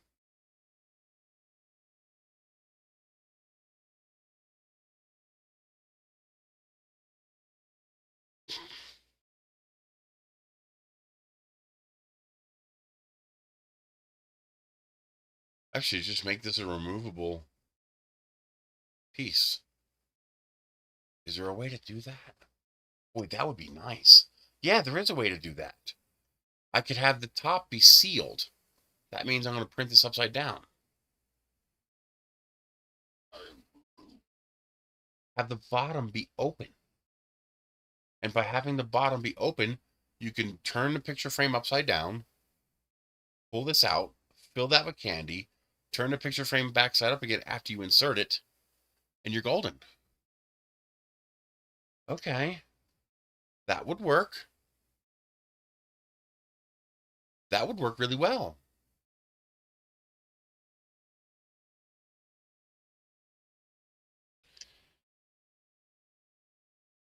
I don't think it would work at all. I think the Sour Patches would jam in the mechanism.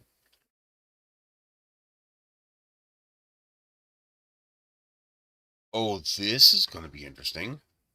Okay. Let's see.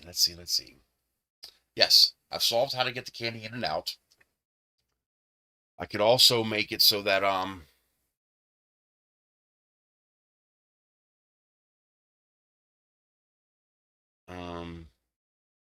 I could put like a ridge or something on here and on here, so that kind of locks into place like I did the thing there.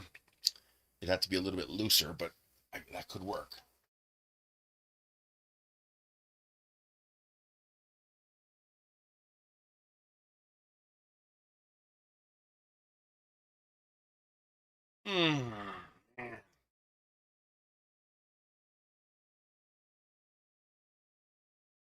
Okay.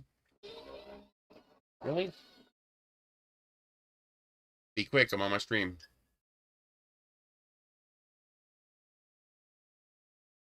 Yeah, no. All right, I'm not leaving here until 2 o'clock. All right.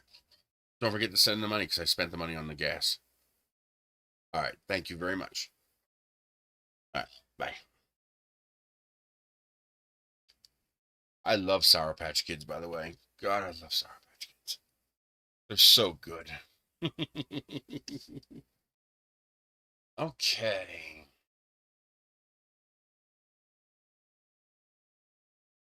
Let's see. How do I want to build this?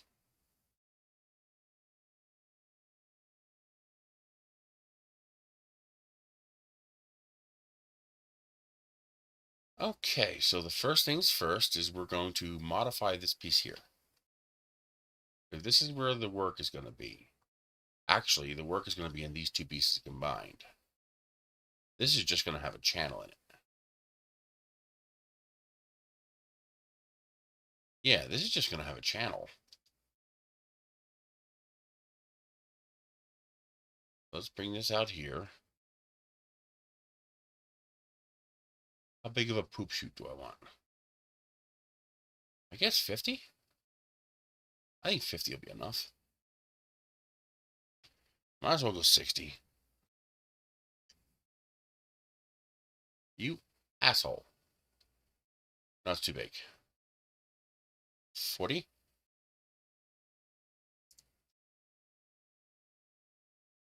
Actually, what we need is this.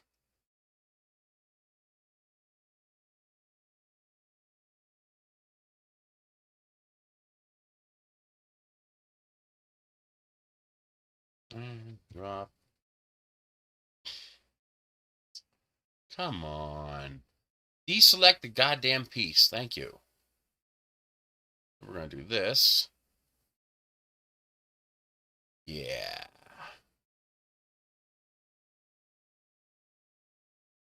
All right.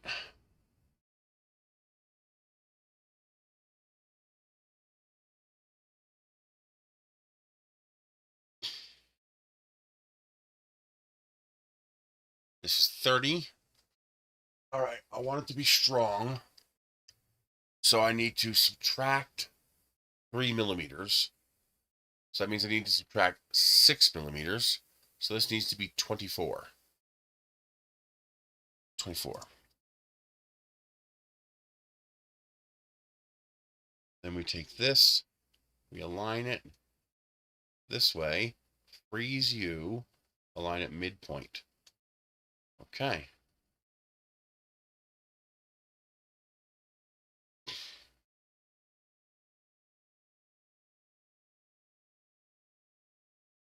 Let's make this a bit wider. A bit wider. A bit longer.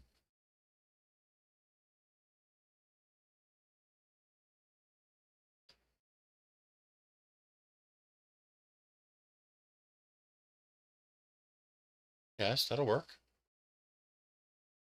Join you.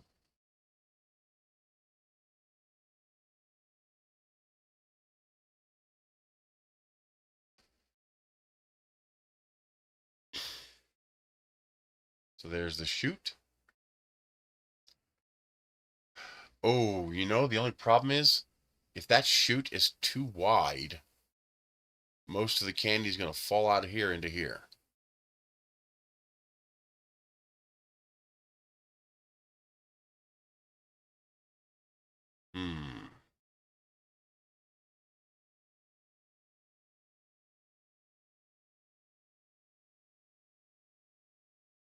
I don't care.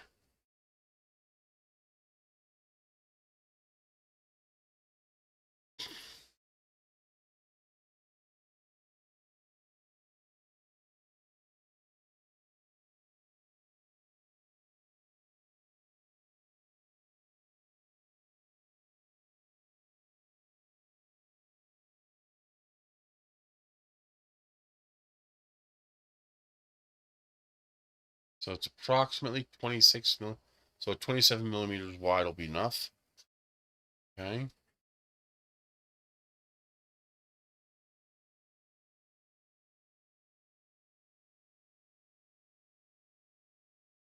Okay. Let's see if this is all aligned still. You and you align.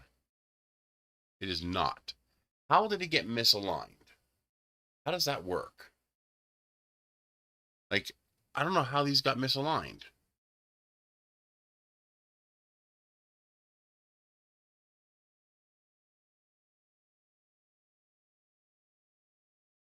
It's probably not off by much, but yeah, barely. But still, it should not be misaligned. Okay. Separate. Now, are these aligned? Yes. Okay. So now we take this and this. We align on you here. We delete you. You and you. Align on you. Center. There. So now our new cut piece is in there. This is going to be print in vase mode, so it'll slide right into there. Oh, I think I know how I can do that. I'm going to have this white piece is going to have like a cutout in it so that these can slot into it.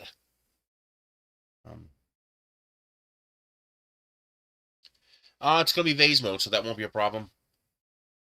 And if you want it even more clear, spray paint it with clear coat inside and outside. So the reason a 3D print doesn't look as clear as it can be is because it's a Fresnel lens. A 3D print,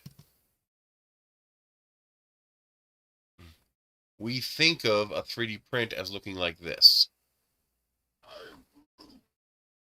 Why can't I pick that? We think of a 3D print as looking like this.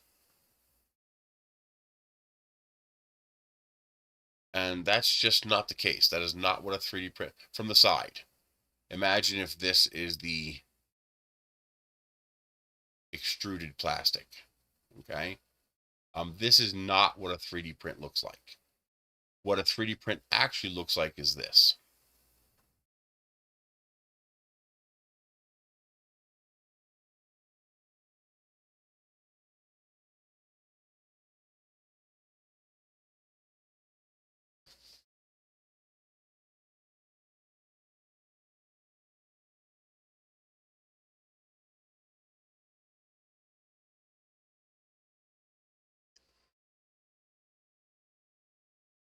This is what a 3D print looks like.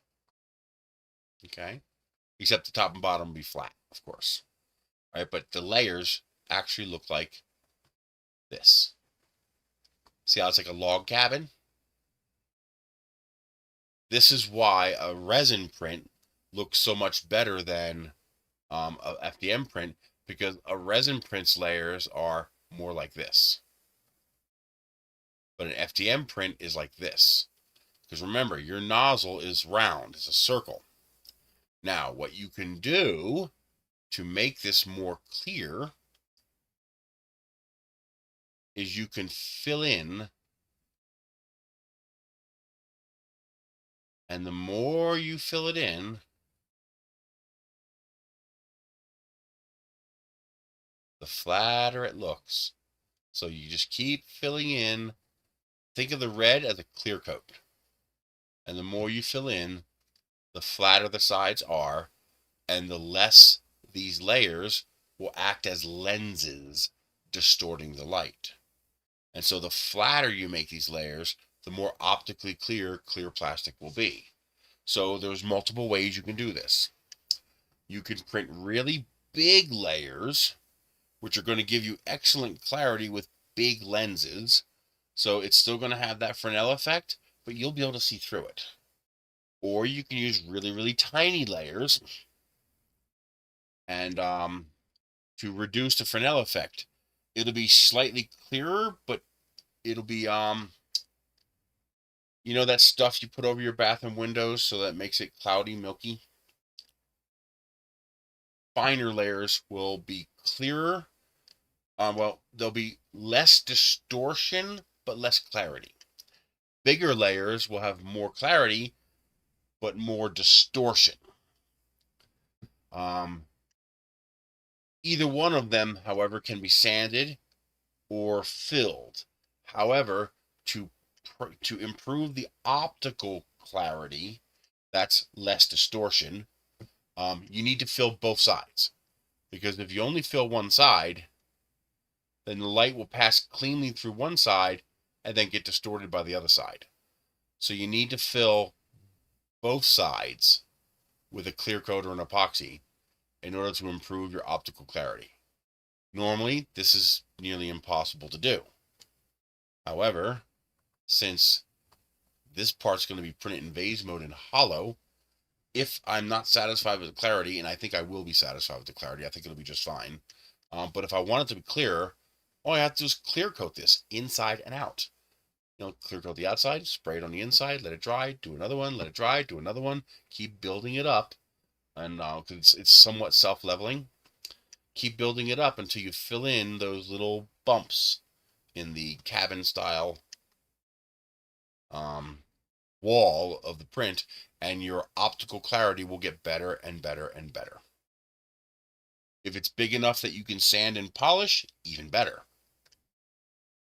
That's why when you see people trying to print clear parts, that's why you see them adjusting their flow rate to intentionally over extrude, because they have to make sure there are no air gaps inside the print, since you can't fill or sand the inside of a print. So if I wanted to print a solid block like this, and I want it to be able to have it be more optically clear, I have to make sure there's no air inside. Because if there's air inside, that means there's layers inside, and if there's layers inside, that layer is going to act like a lens and distort the light randomly. So you either need to be able to access the inside and sand it smooth or fill it. And since this is going to be a single extrusion vase mode, at least the yellow part, the transparent yellow part, in theory, I can do that. But I suspect if I just print this in vase mode, slow and hot, I think the clarity will be more than enough to tell what kind of candy's inside. Let's see here. Now, something else you could do is you could print this on its flat like this. But you'd have to print it in two pieces. You'd have to figure out how to put it together. But you print this in two pieces, and as long as you're not using textured PEI, as long as whatever bed surface you're using is smooth like glass, then this will be absolutely transparent if you print a single layer. And since I'm using a 0.4 millimeter layer height, it'll be strong enough. I could do that too. I could do that.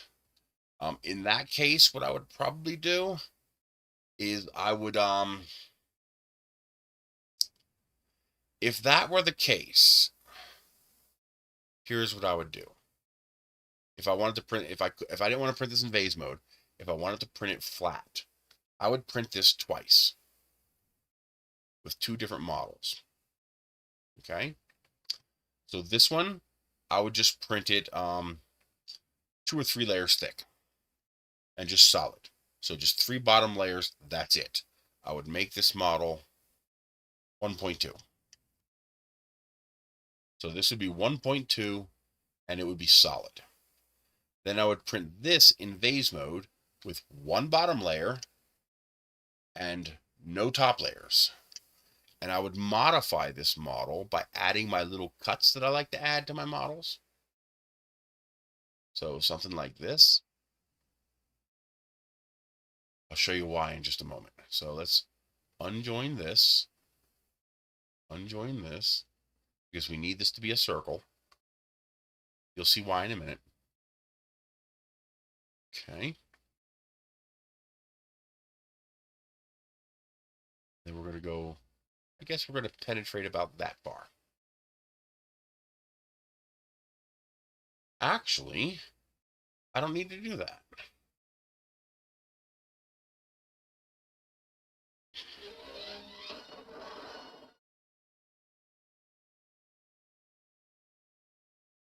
Hello? That's me. Pretty good.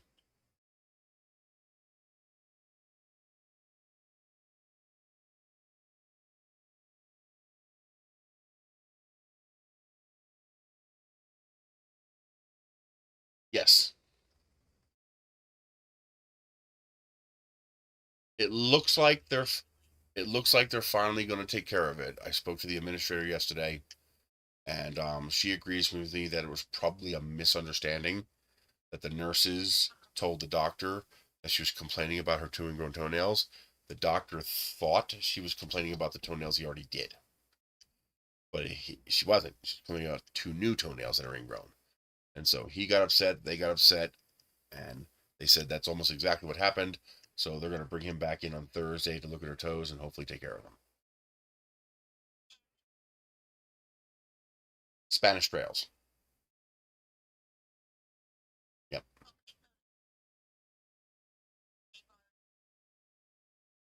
Yeah. Well, they took care of her first 2 ingrown toenails, but somehow she got 2 more, and they're really bad. So hopefully they're going to take care of that this Thursday. I'm really hoping. Fingers crossed.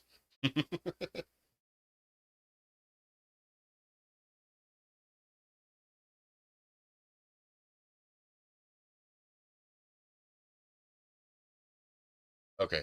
Well, see, the reason I called Dr. Nathan was because they seemed like they weren't taking care of it. Like she's had like 4 appointments and all 4 got canceled, and the toenails just keep getting worse.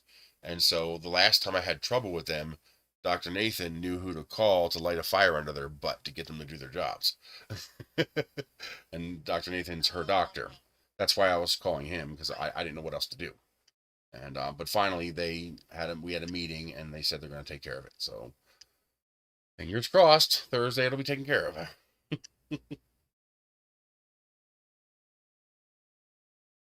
Okay, thank you very much. Bye.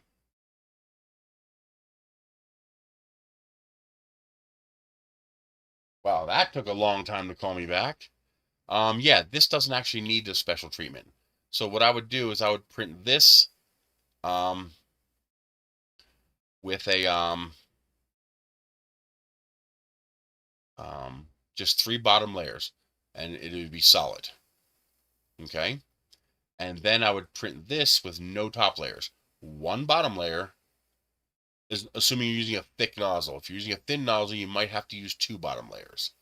But print this with 1 bottom layer, and then print it with like a 2 millimeter or 3 millimeter thick wall. So for me, that would be 5 perimeters. Although that would require me to put a hole in the bottom here. I would have to put a hole in the bottom, which wouldn't be hard. Uh, by doing that, you could then glue this on top of this, and that would give you some optical clarity. That would be pretty darn clear.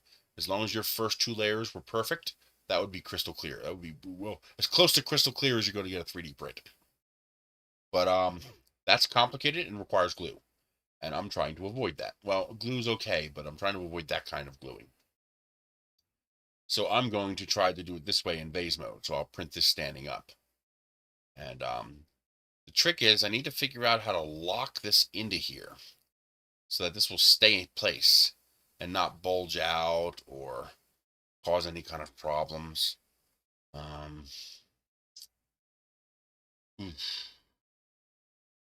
got to think about that. Probably the easiest thing to do is to have a little lip on the top of here and have this go into that lip a little bit. It can't be much or this will get stuck.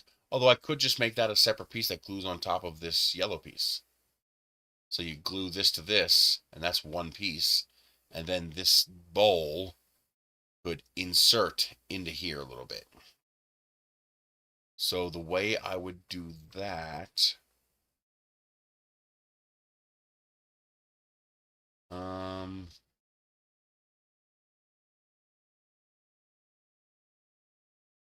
okay, so the way I would have to do that is I would have to scale this back a little bit.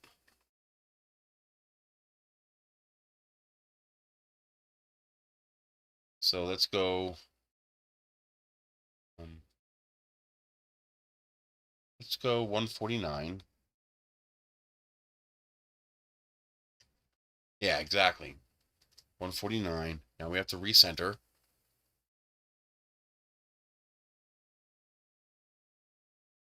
Okay. Does that still look good? That looks fine. Because I have to be careful this doesn't get too thin here. Oh, that won't print properly. Yeah, that right there won't print properly. I'd have to get rid of this or make it a separate piece. Ooh. I'll have to take some artistic license. I need to make this close this. I need to close that. Yeah, I have to close that.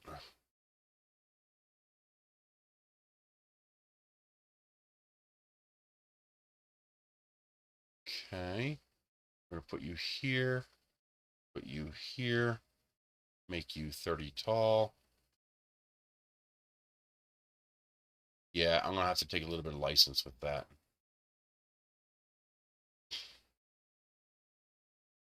Okay. I need to do that. Yeah, because otherwise that will not print. Okay. So now we take this, duplicate it, bring you with you, rotate you around 180 degrees. There we go. Now I take you, and you, and you, and join you.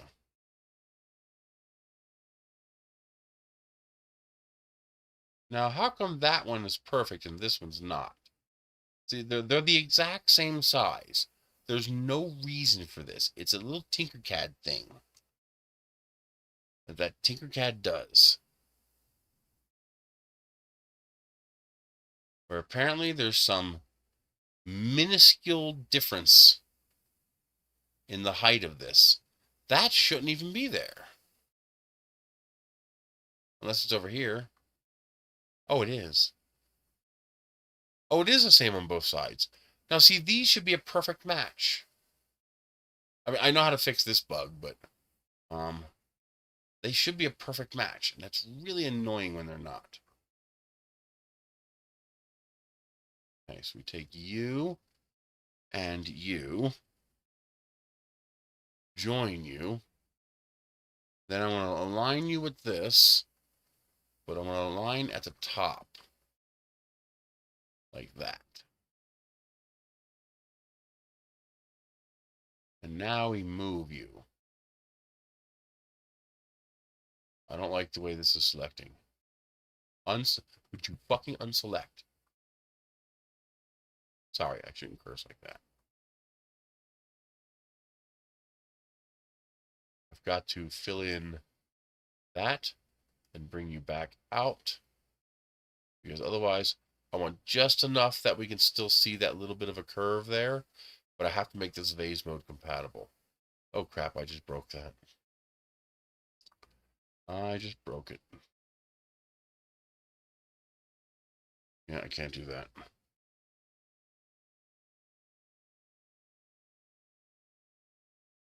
This has to stay centered.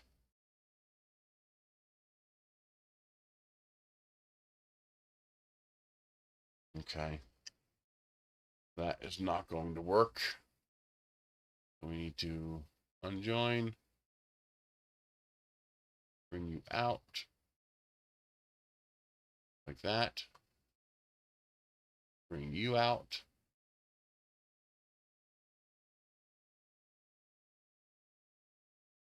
Like that. Now I can rejoin them. Then I can align them with you. Like that. And join. There we go. Okay, now we are. I have to do the same thing down here. Yep, I got to do the same thing down here. These will not vase mode print.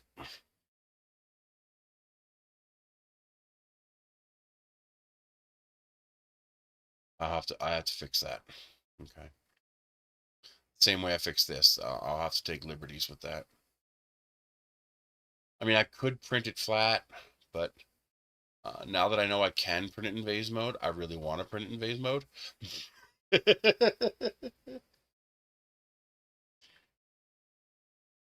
Because that'll allow me to make this thing really lightweight. Although I could just print it.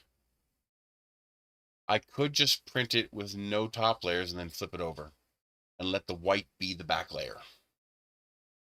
Yeah, I can do that. We're gonna do that. So I don't have to delete this. I can delete this. I can leave that shape there.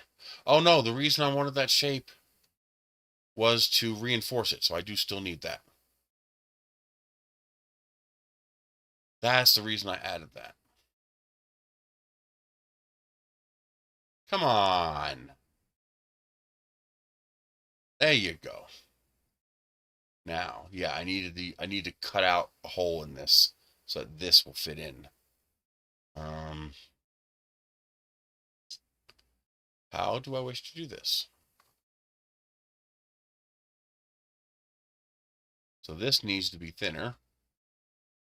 So let's go 25. Okay. This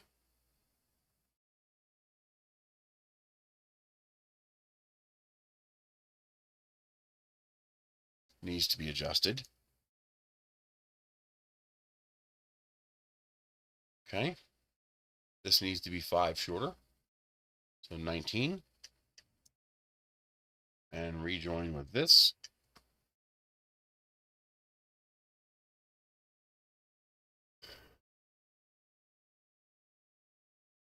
There we go. Now, I'm going to take this. I'm going to duplicate it. And then we are going to shrink it just a little bit. We're going to make it 147.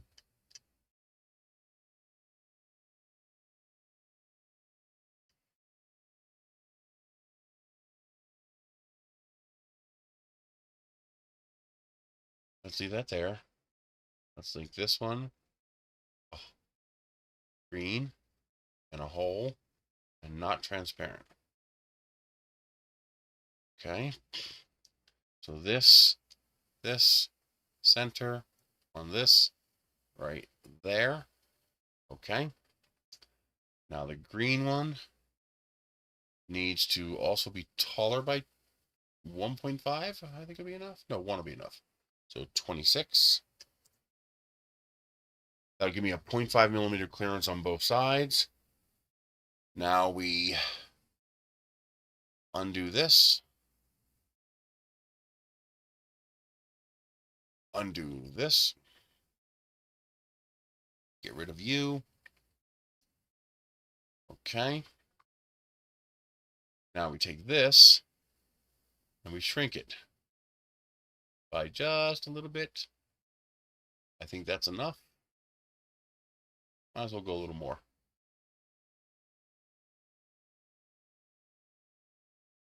Actually, I can go a lot. Like that. And we can just move things to make it fit. Okay. We rejoin.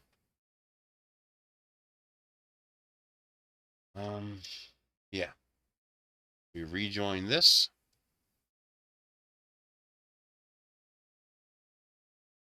Stop going transparent, damn you. Turn you into a hole and join you with this. There. Now,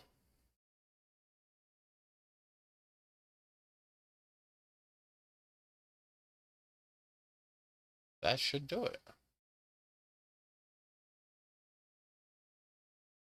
This should be the 147. Yes. Now we unjoin this one. Unjoin this one.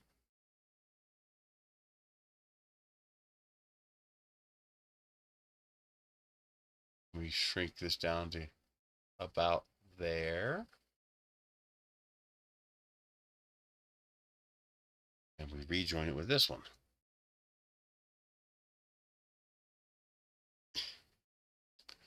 Now this will insert into this. And Oh, and I can add a little lip onto that too if I need to. No, actually, I got to shorten that, I think. Oh, leaving it stick out would be great. That'll be fine. Yeah, and I have enough of a gap up here that I can put it in and slide it in, and it'll slot right into there. And that'll keep it from going anywhere. Positive retention might not be a bad idea. So what I might do is put a hole in this piece right here, and then have a pin in this piece here, and you just drop that pin in there to lock it in place. I might or might not do that. It could just also be as simple as a divot. I could have a little dimple on here and a little dimple on here, so that when you put it in, it locks in place. It like latches and grabs a hold. Yeah, exactly, Cassandra. And then these silver pieces, I just print them separate and glue them on. Or if you have a multicolor printer, then you can just multicolor print. Actually, no, this is going to print flat. No, it's going to print flat the wrong way, though. Yeah, I don't want to try to infill all that.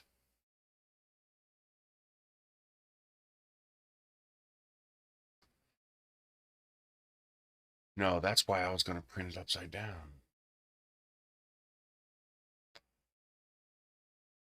Hmm.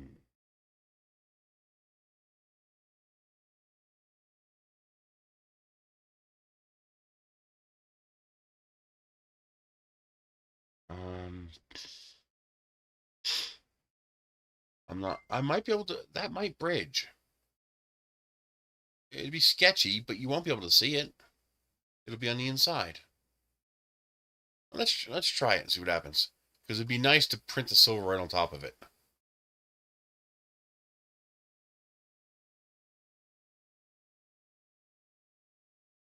Okay. That'd be nice to print the silver right on top. That's part of why I wanted to print the green vertical.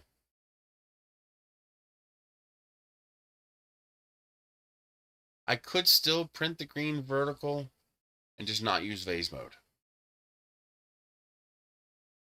But then I would have to print the silver as separate parts and glue it on.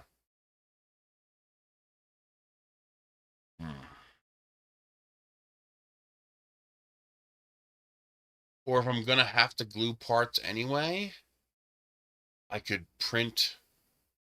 No, because then this would be the bottom. That wouldn't work. I could print this as a part and then print this as a part, swapping filament to get silver. Make it two pieces and then just glue the two halves together. I could do that too. It wouldn't be as pretty, but it would work. I got to think about it. I'd rather print this vertically and then just glue the silver on, because then you won't see any glue joints. Let's get the mechanism working. I'll think about that.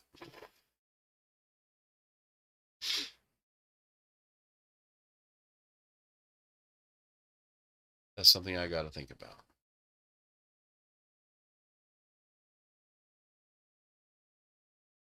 We made this 300, so I can print this as a solid piece. Because that should be 300 now. Yeah.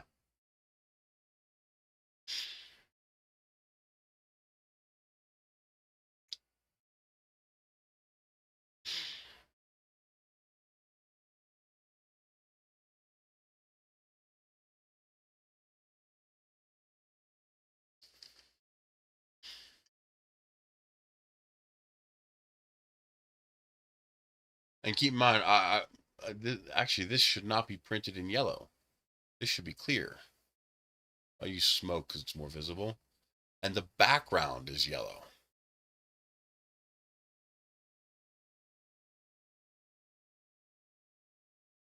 Although I might just leave it clear. And then maybe you could put a picture in the background of whatever you want. Like a family photo that gets exposed as you eat the candy. That'd be kind of cool. Just lay a picture behind before you insert it. And you can fit a picture right back there. Yeah, I think I'll do that. I think that'd be pretty cool.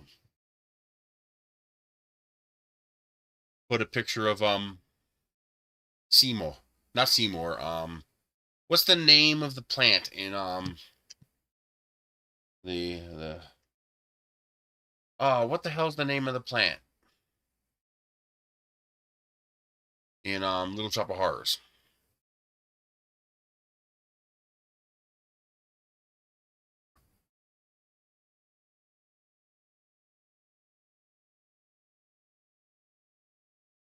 Audrey.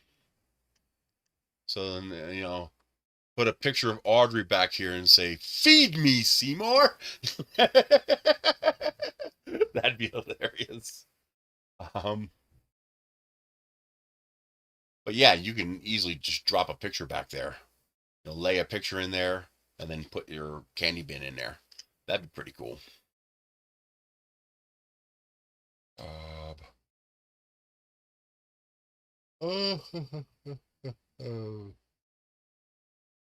Okay. I'm liking it. I'm liking it.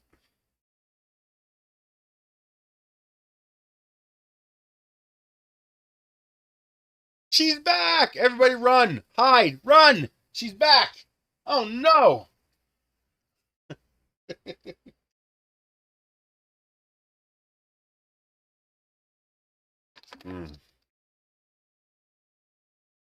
Now, however, comes the most difficult part.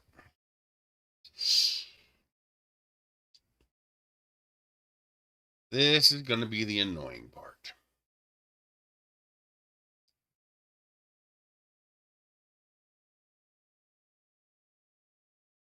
Nope. It's 19 tall and 27 wide. So I got to hide this. Hey, here you go. You can literally put a picture of whatever you want. That's kind of the cool part of it. So this is going to be 19. And it's going to be, I think, 27 wide. And shove it through the yellow one.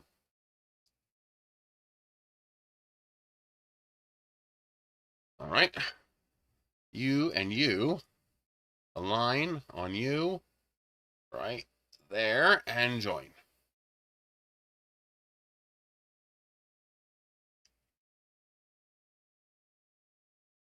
All right, there is our, what the hell? It's not long enough. Duh.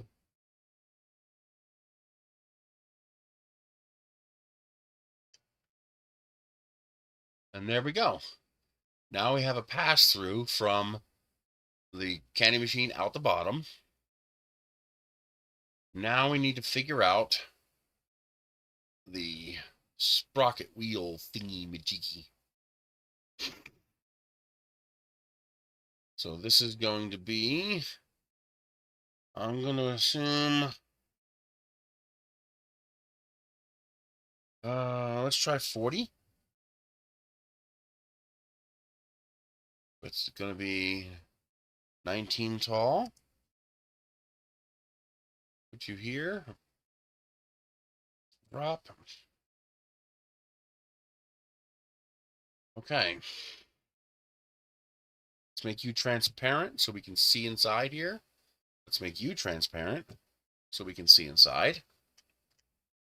Now I need to take you and let's start off by aligning you with this. So we're going to align you here and here. Okay.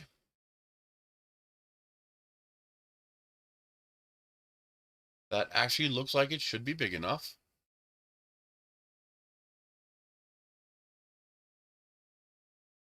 Man.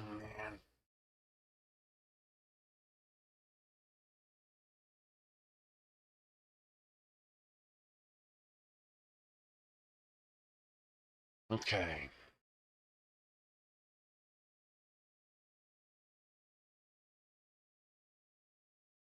Let's see. How do I want to do this? I won't even need an agitator if I make it big enough. How big are M&Ms? M and M dimensions. M&Ms are 0.4 inches.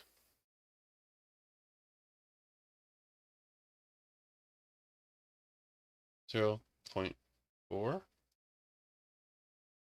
inches to millimeters. What's that, 10? Yeah, 10 millimeters. Ooh, Sarah, that's actually pretty big. This needs to be substantially bigger.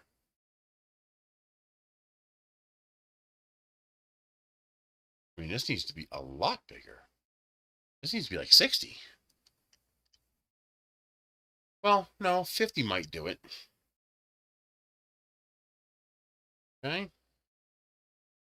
You align here, here, and here. Okay.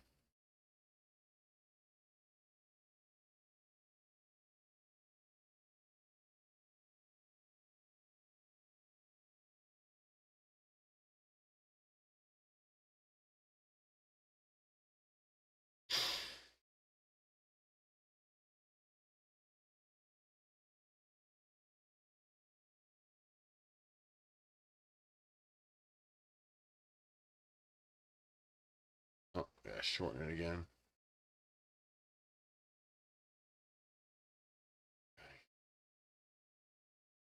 Okay. I think I'm going to want this to be fatter.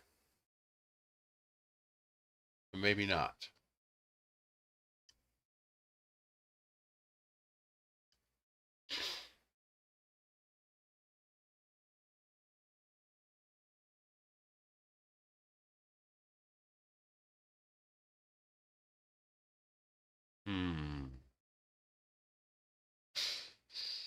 Think.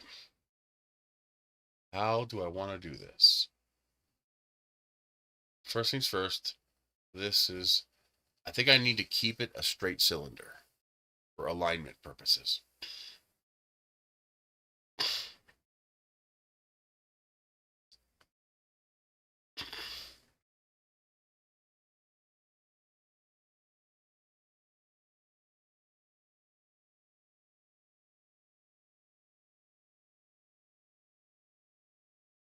Think about it. Think about it.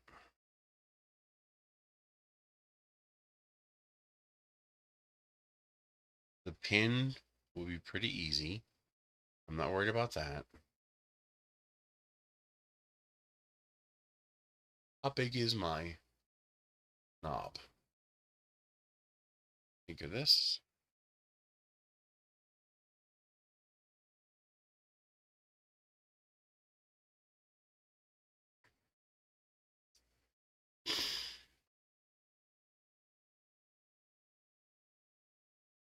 $30 millimeters.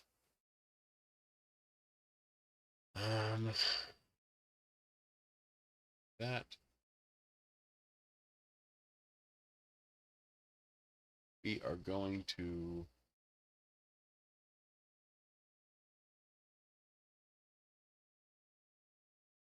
oh crap, that got a random rotation. That's annoying. That might actually be hard to fix.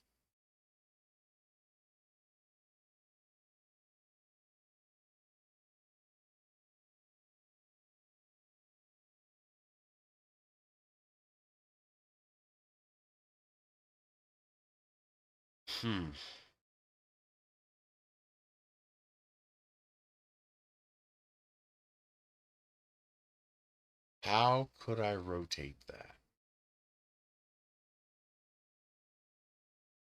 I'll just have to go get the original. All right, let's copy you. Go back to here.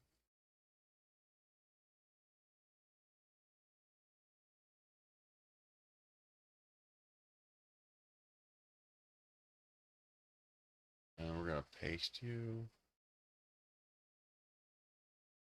Oh yeah, that's okay. That's a good, that's a good size. Okay. And let's go to you.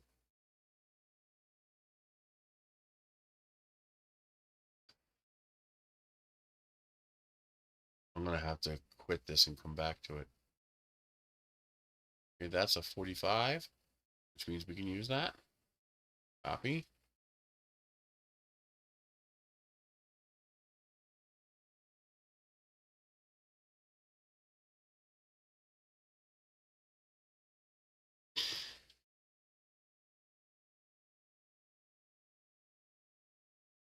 Paste. Okay. There we go.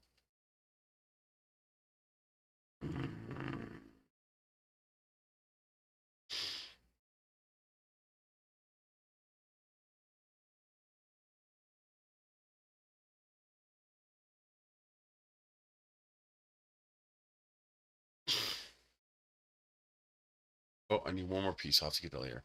I need to put the hole in here.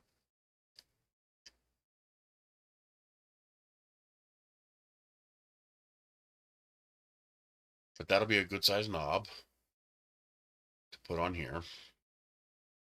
I think that will be the good size to use. Okay, so let's Control D this. Turn it into a hole. Duplicate it. God damn you. One's going to join this one. And one's going to join with this one. Okay. Then we're going to shrink this by 1 millimeter. So 49 by 49. Recenter it. Here and here. And then shrink it height-wise also by 1 millimeter. 18. Okay. So now we have our holes cut out, and we have our little dispensing thingamajiggy widget.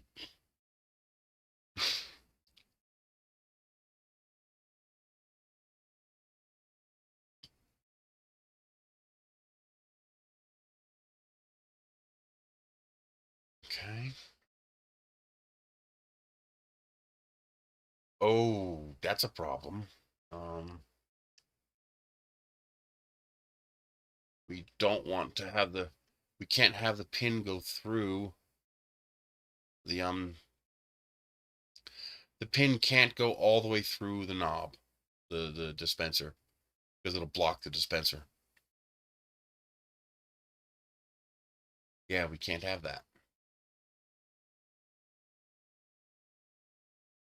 So there's going to have to be a little tiny hole in the back of this and a little pin on this to pin this from the back. And then there's going to have to, this is going to have to be printed as part of this so that this can thread into it. But the inside of this cannot be compromised with the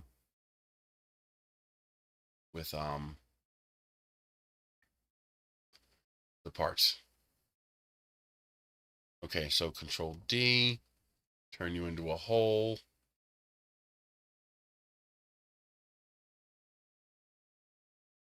We are going to make you, I want this to be 2 perimeters. So it's going to have to be 1.6.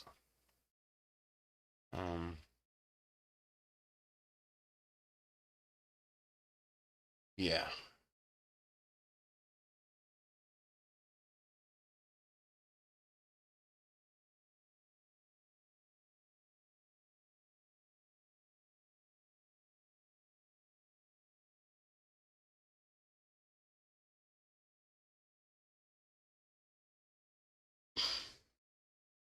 Which means it's going to have to be 340.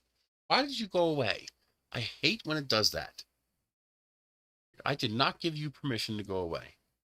46. So 45.9. 0.9. Okay. I'll take you and you, align on you, here and here, and we hide this, which gives us access to this. This needs to be, is that 16? How did that get changed to 16.86? Oh, because it was, this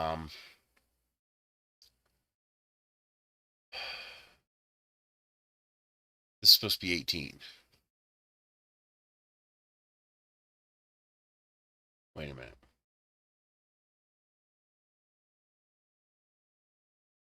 No, it's not. This is 18. Okay.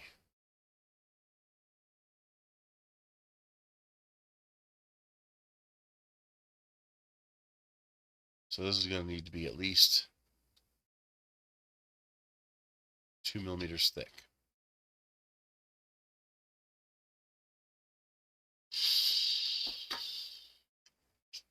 If I make, so 18, boy, we're starting to get small.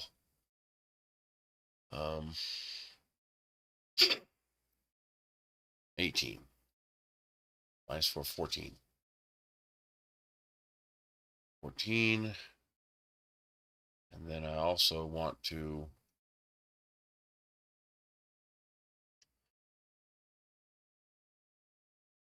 Control D. I want to stretch it like this.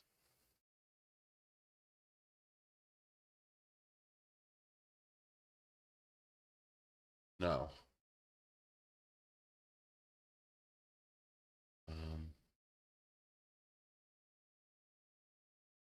Let's go to 0.1. Control D. Move it up. 0.2. Then Control D a few times. To create my cutout. Join them together. Okay. Re-expose. We need to select these two. Align, U, center, join. Okay. There. Got it. All right. So now we have the wheel. There it goes. And that is going to allow candy to fall into this container.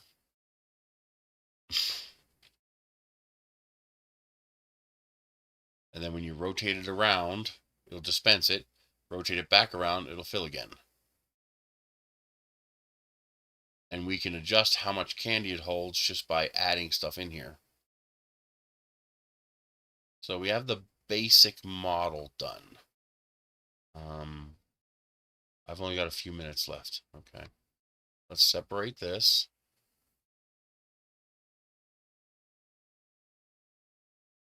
Okay, we're going to delete this. Okay.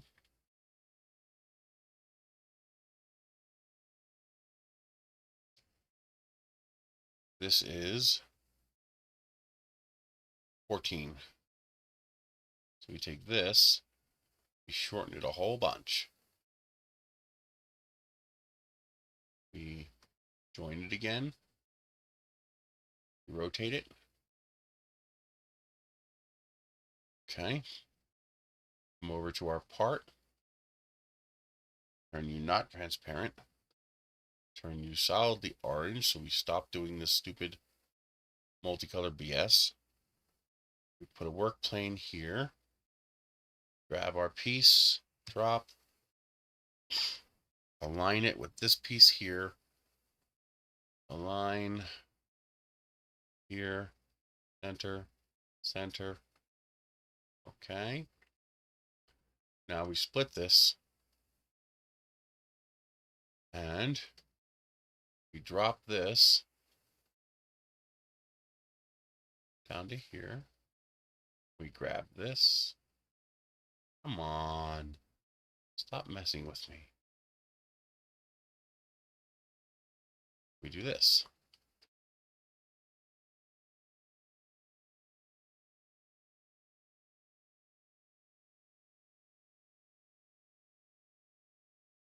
That should do it. Take this and this, join it, and join it with this. Join it.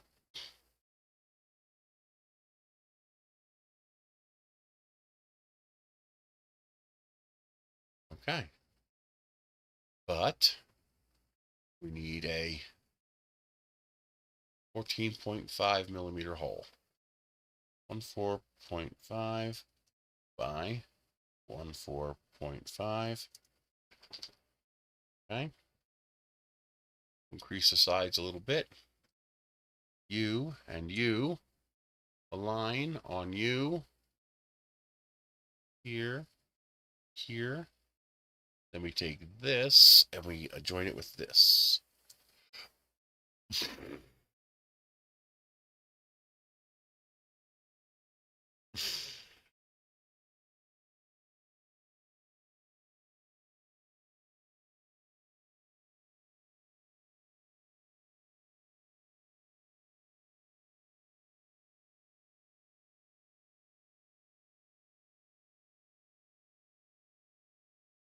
Come on. While we're doing that, I need to align another one here.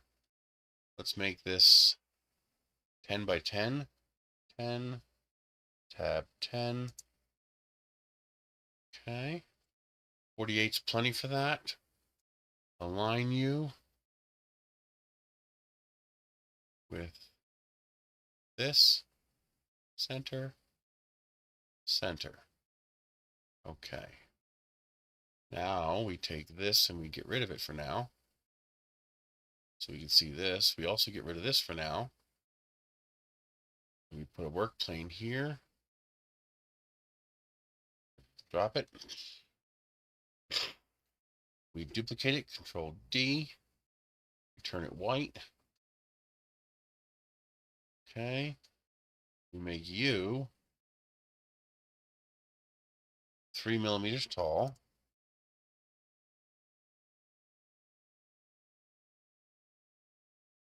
No. We can just make you arbitrarily halfway. Now you need to be a hair smaller and about 3 millimeters thick. Four will do.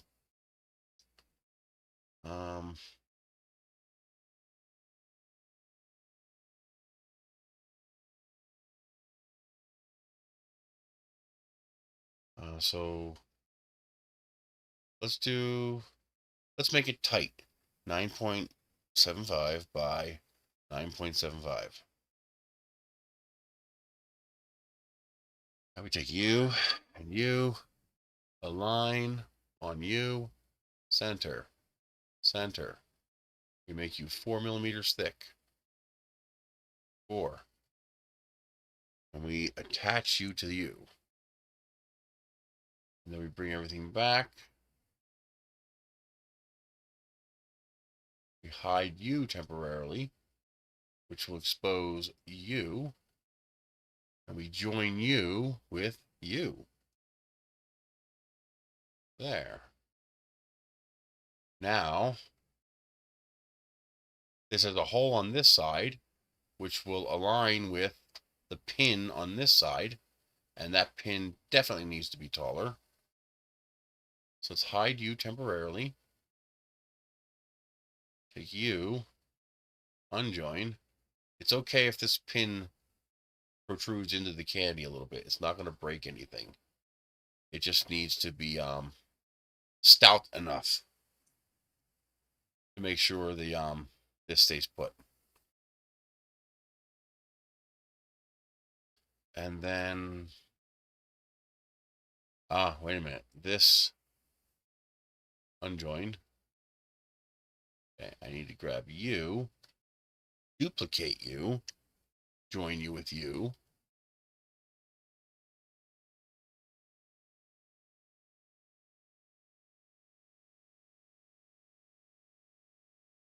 Okay.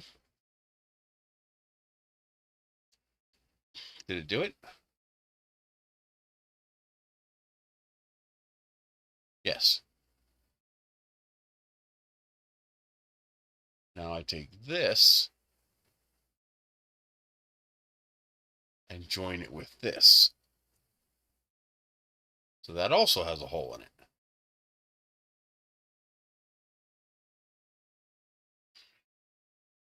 So that will slide over top of the pin. This, ooh, that's not going to work. No, that won't work. I need a way of inserting this into this. This has to be big enough. Yeah, this has to be big enough to fully encompass this yellow piece. Okay, I know how to do that. So let's do this. Let's do this. Let's do this. Let's do this. This.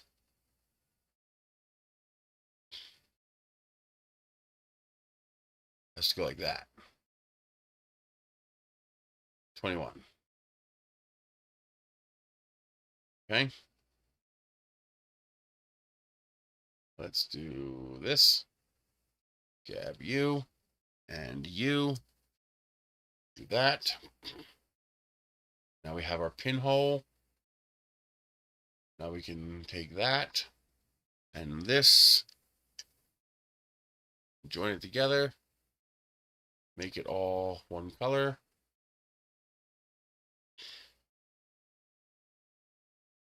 Okay, now actually makes the cavity larger. That's good.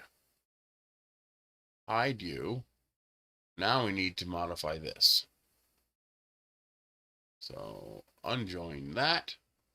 We no longer need this pin here. Hey, Silver Trade. What do you do? I make YouTube videos.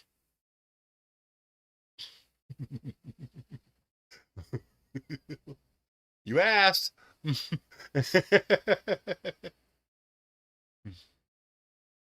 All right, that's our sleeve.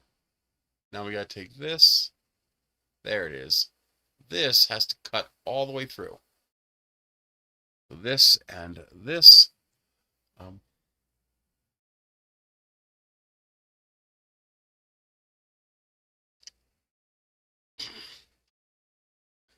And then we take this and this. There. Bring everything back, and we're golden. There. Make this transparent so we can see what we're doing.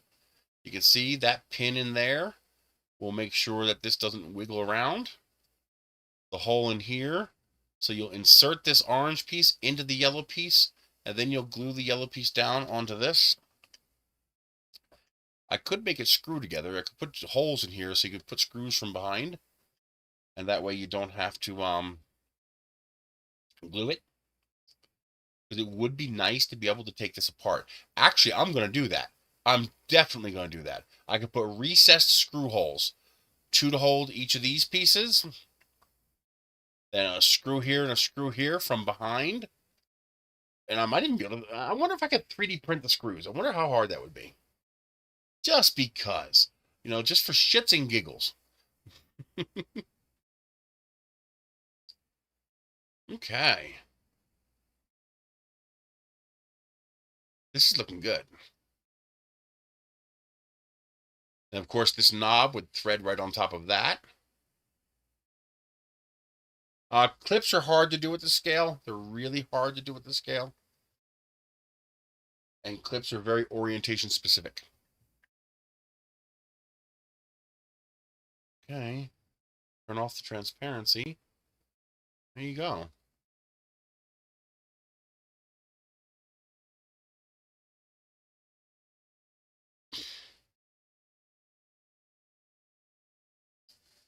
I'm just going to put this up here just so you can see what it'll look like. That should screw down like that. This should align with this.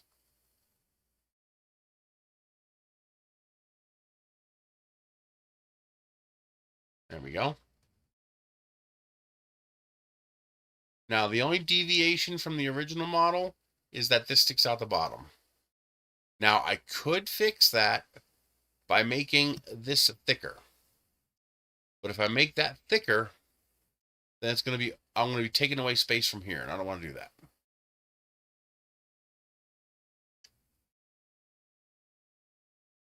Now what I could do...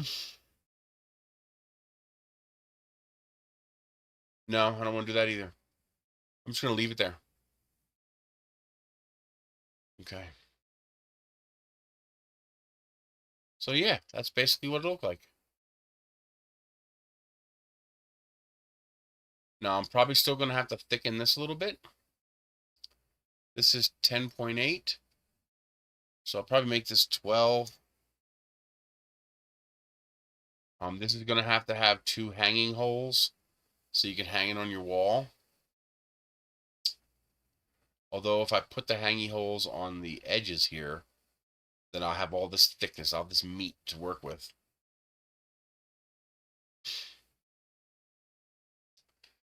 I could also, no, that would be hard to print.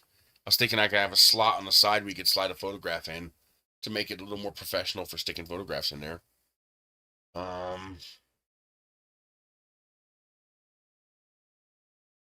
Now, you know what else I could do? I could put the knob up here.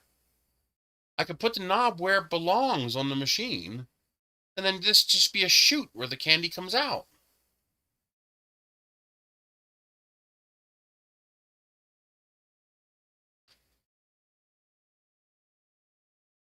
Yeah, but then you can't print that. That's a dead overhang. I don't like support. I really, really hate support.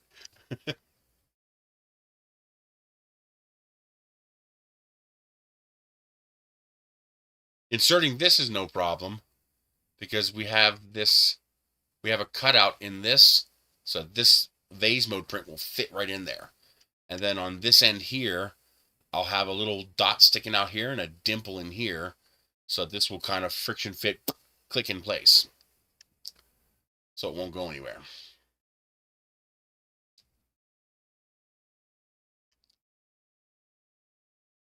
There is enough room that I could also simply have this go deeper into the model. There's plenty of room for that. I might actually do that. But the problem is you have to be able to insert it too. So there's a limit to how much overlap you can have before you bump into this when you try to insert it.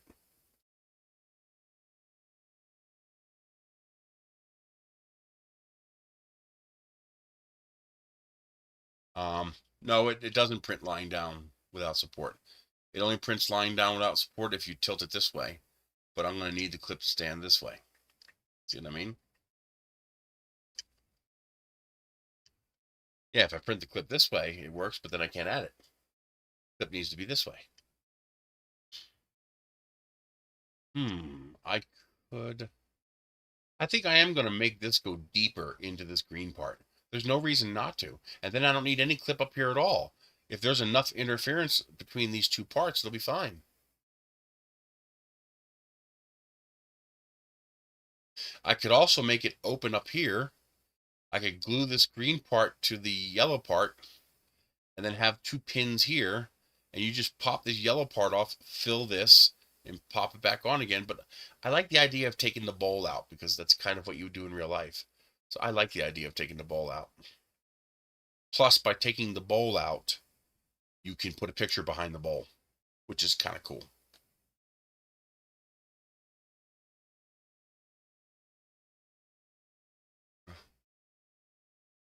But that's pretty close. I mean, that's not too bad. I mean, this is not usable yet. I mean, well, it might work. But this is close enough that the idea has merit now.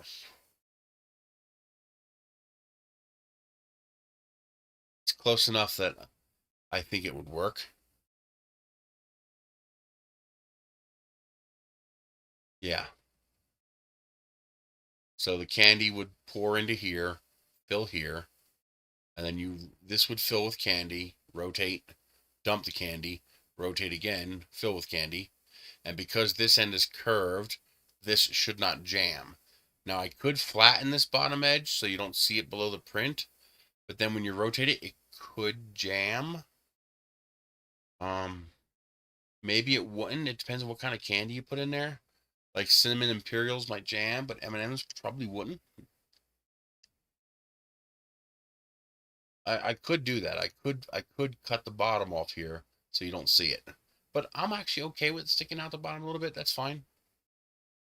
I don't see a problem with that.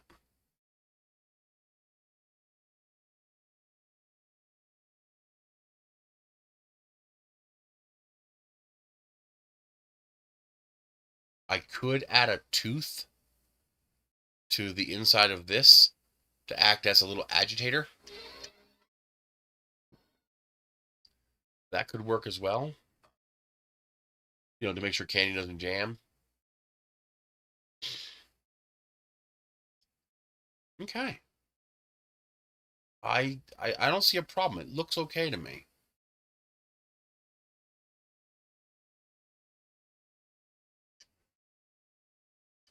I mean, this looks like it should print okay. I could also make this a little bit conical instead of flat. That'll make it print a little easier. But I think there's enough meat here to bridge that. So this will bridge.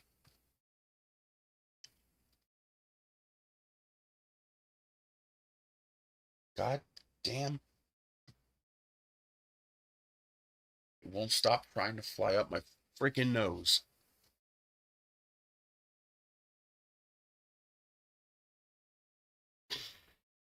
I guess what I actually need to print is these 4 pieces here. And just drop some candy in here and see if this mechanism actually works. I don't even need to print this whole thing. I could print just the first part of it. But if I have to make changes, I don't think the changes will have to be to the green part, so I might as well print the whole green part. But yeah. I like it.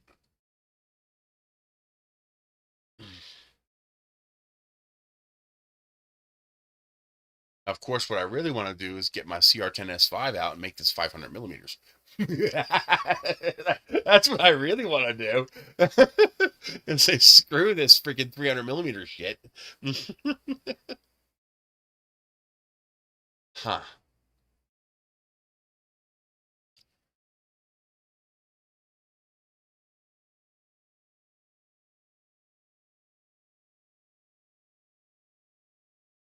Okay. This is kind of cool. I like it.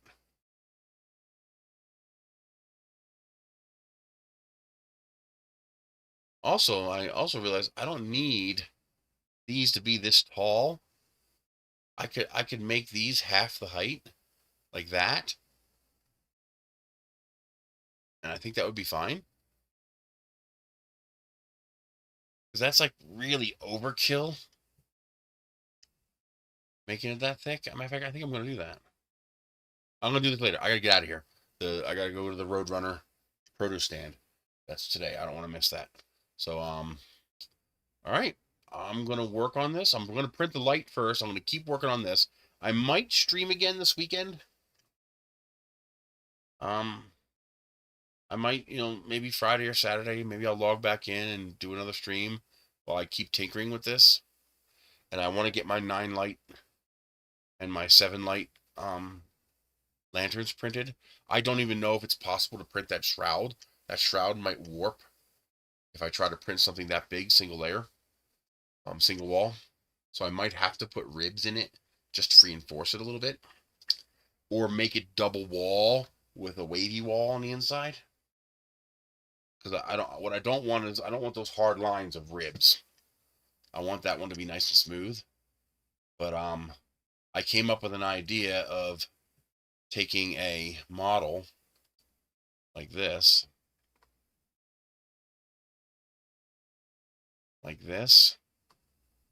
and then putting a sine wave through the side of it.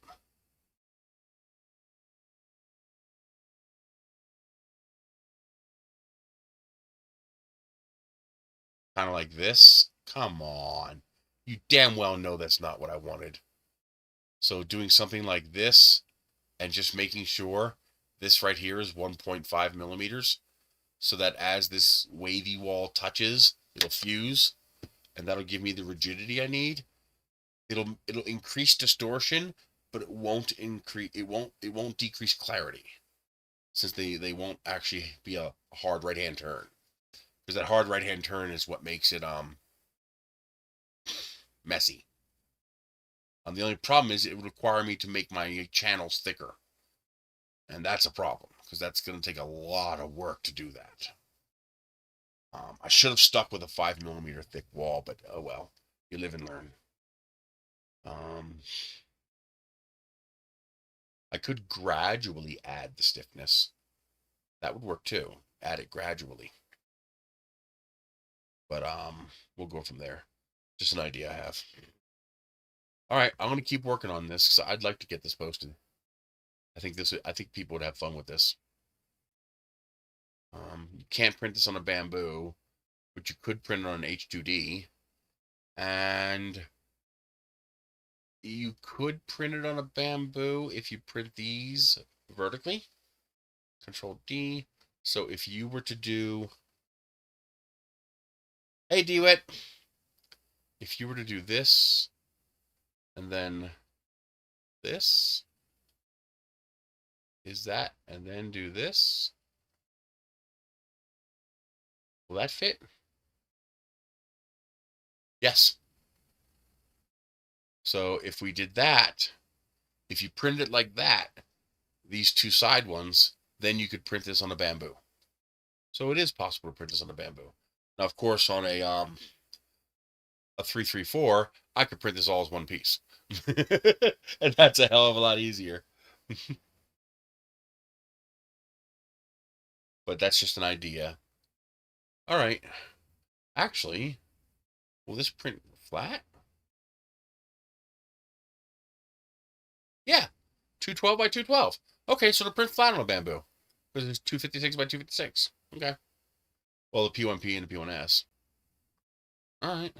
You just have to print these as separate pieces and not all together. Yeah, I am going to shorten this. What I have to do is undo the holes. I gotta get out of here. I'm gonna miss my produce stand. But basically undo my merge, shorten it, and then redo the merge.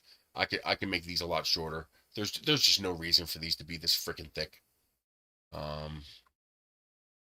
I'll definitely do that. I'll shorten it. Yeah, I'm gonna shorten that way down. All right. That's it. I will see you guys later.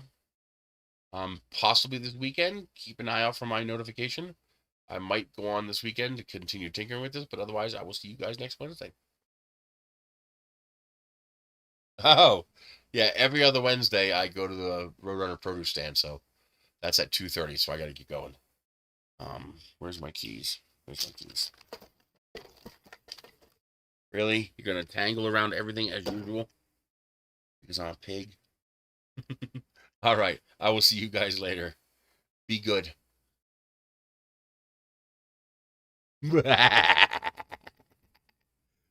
Bye, kitty cats. Bye, kitty cats.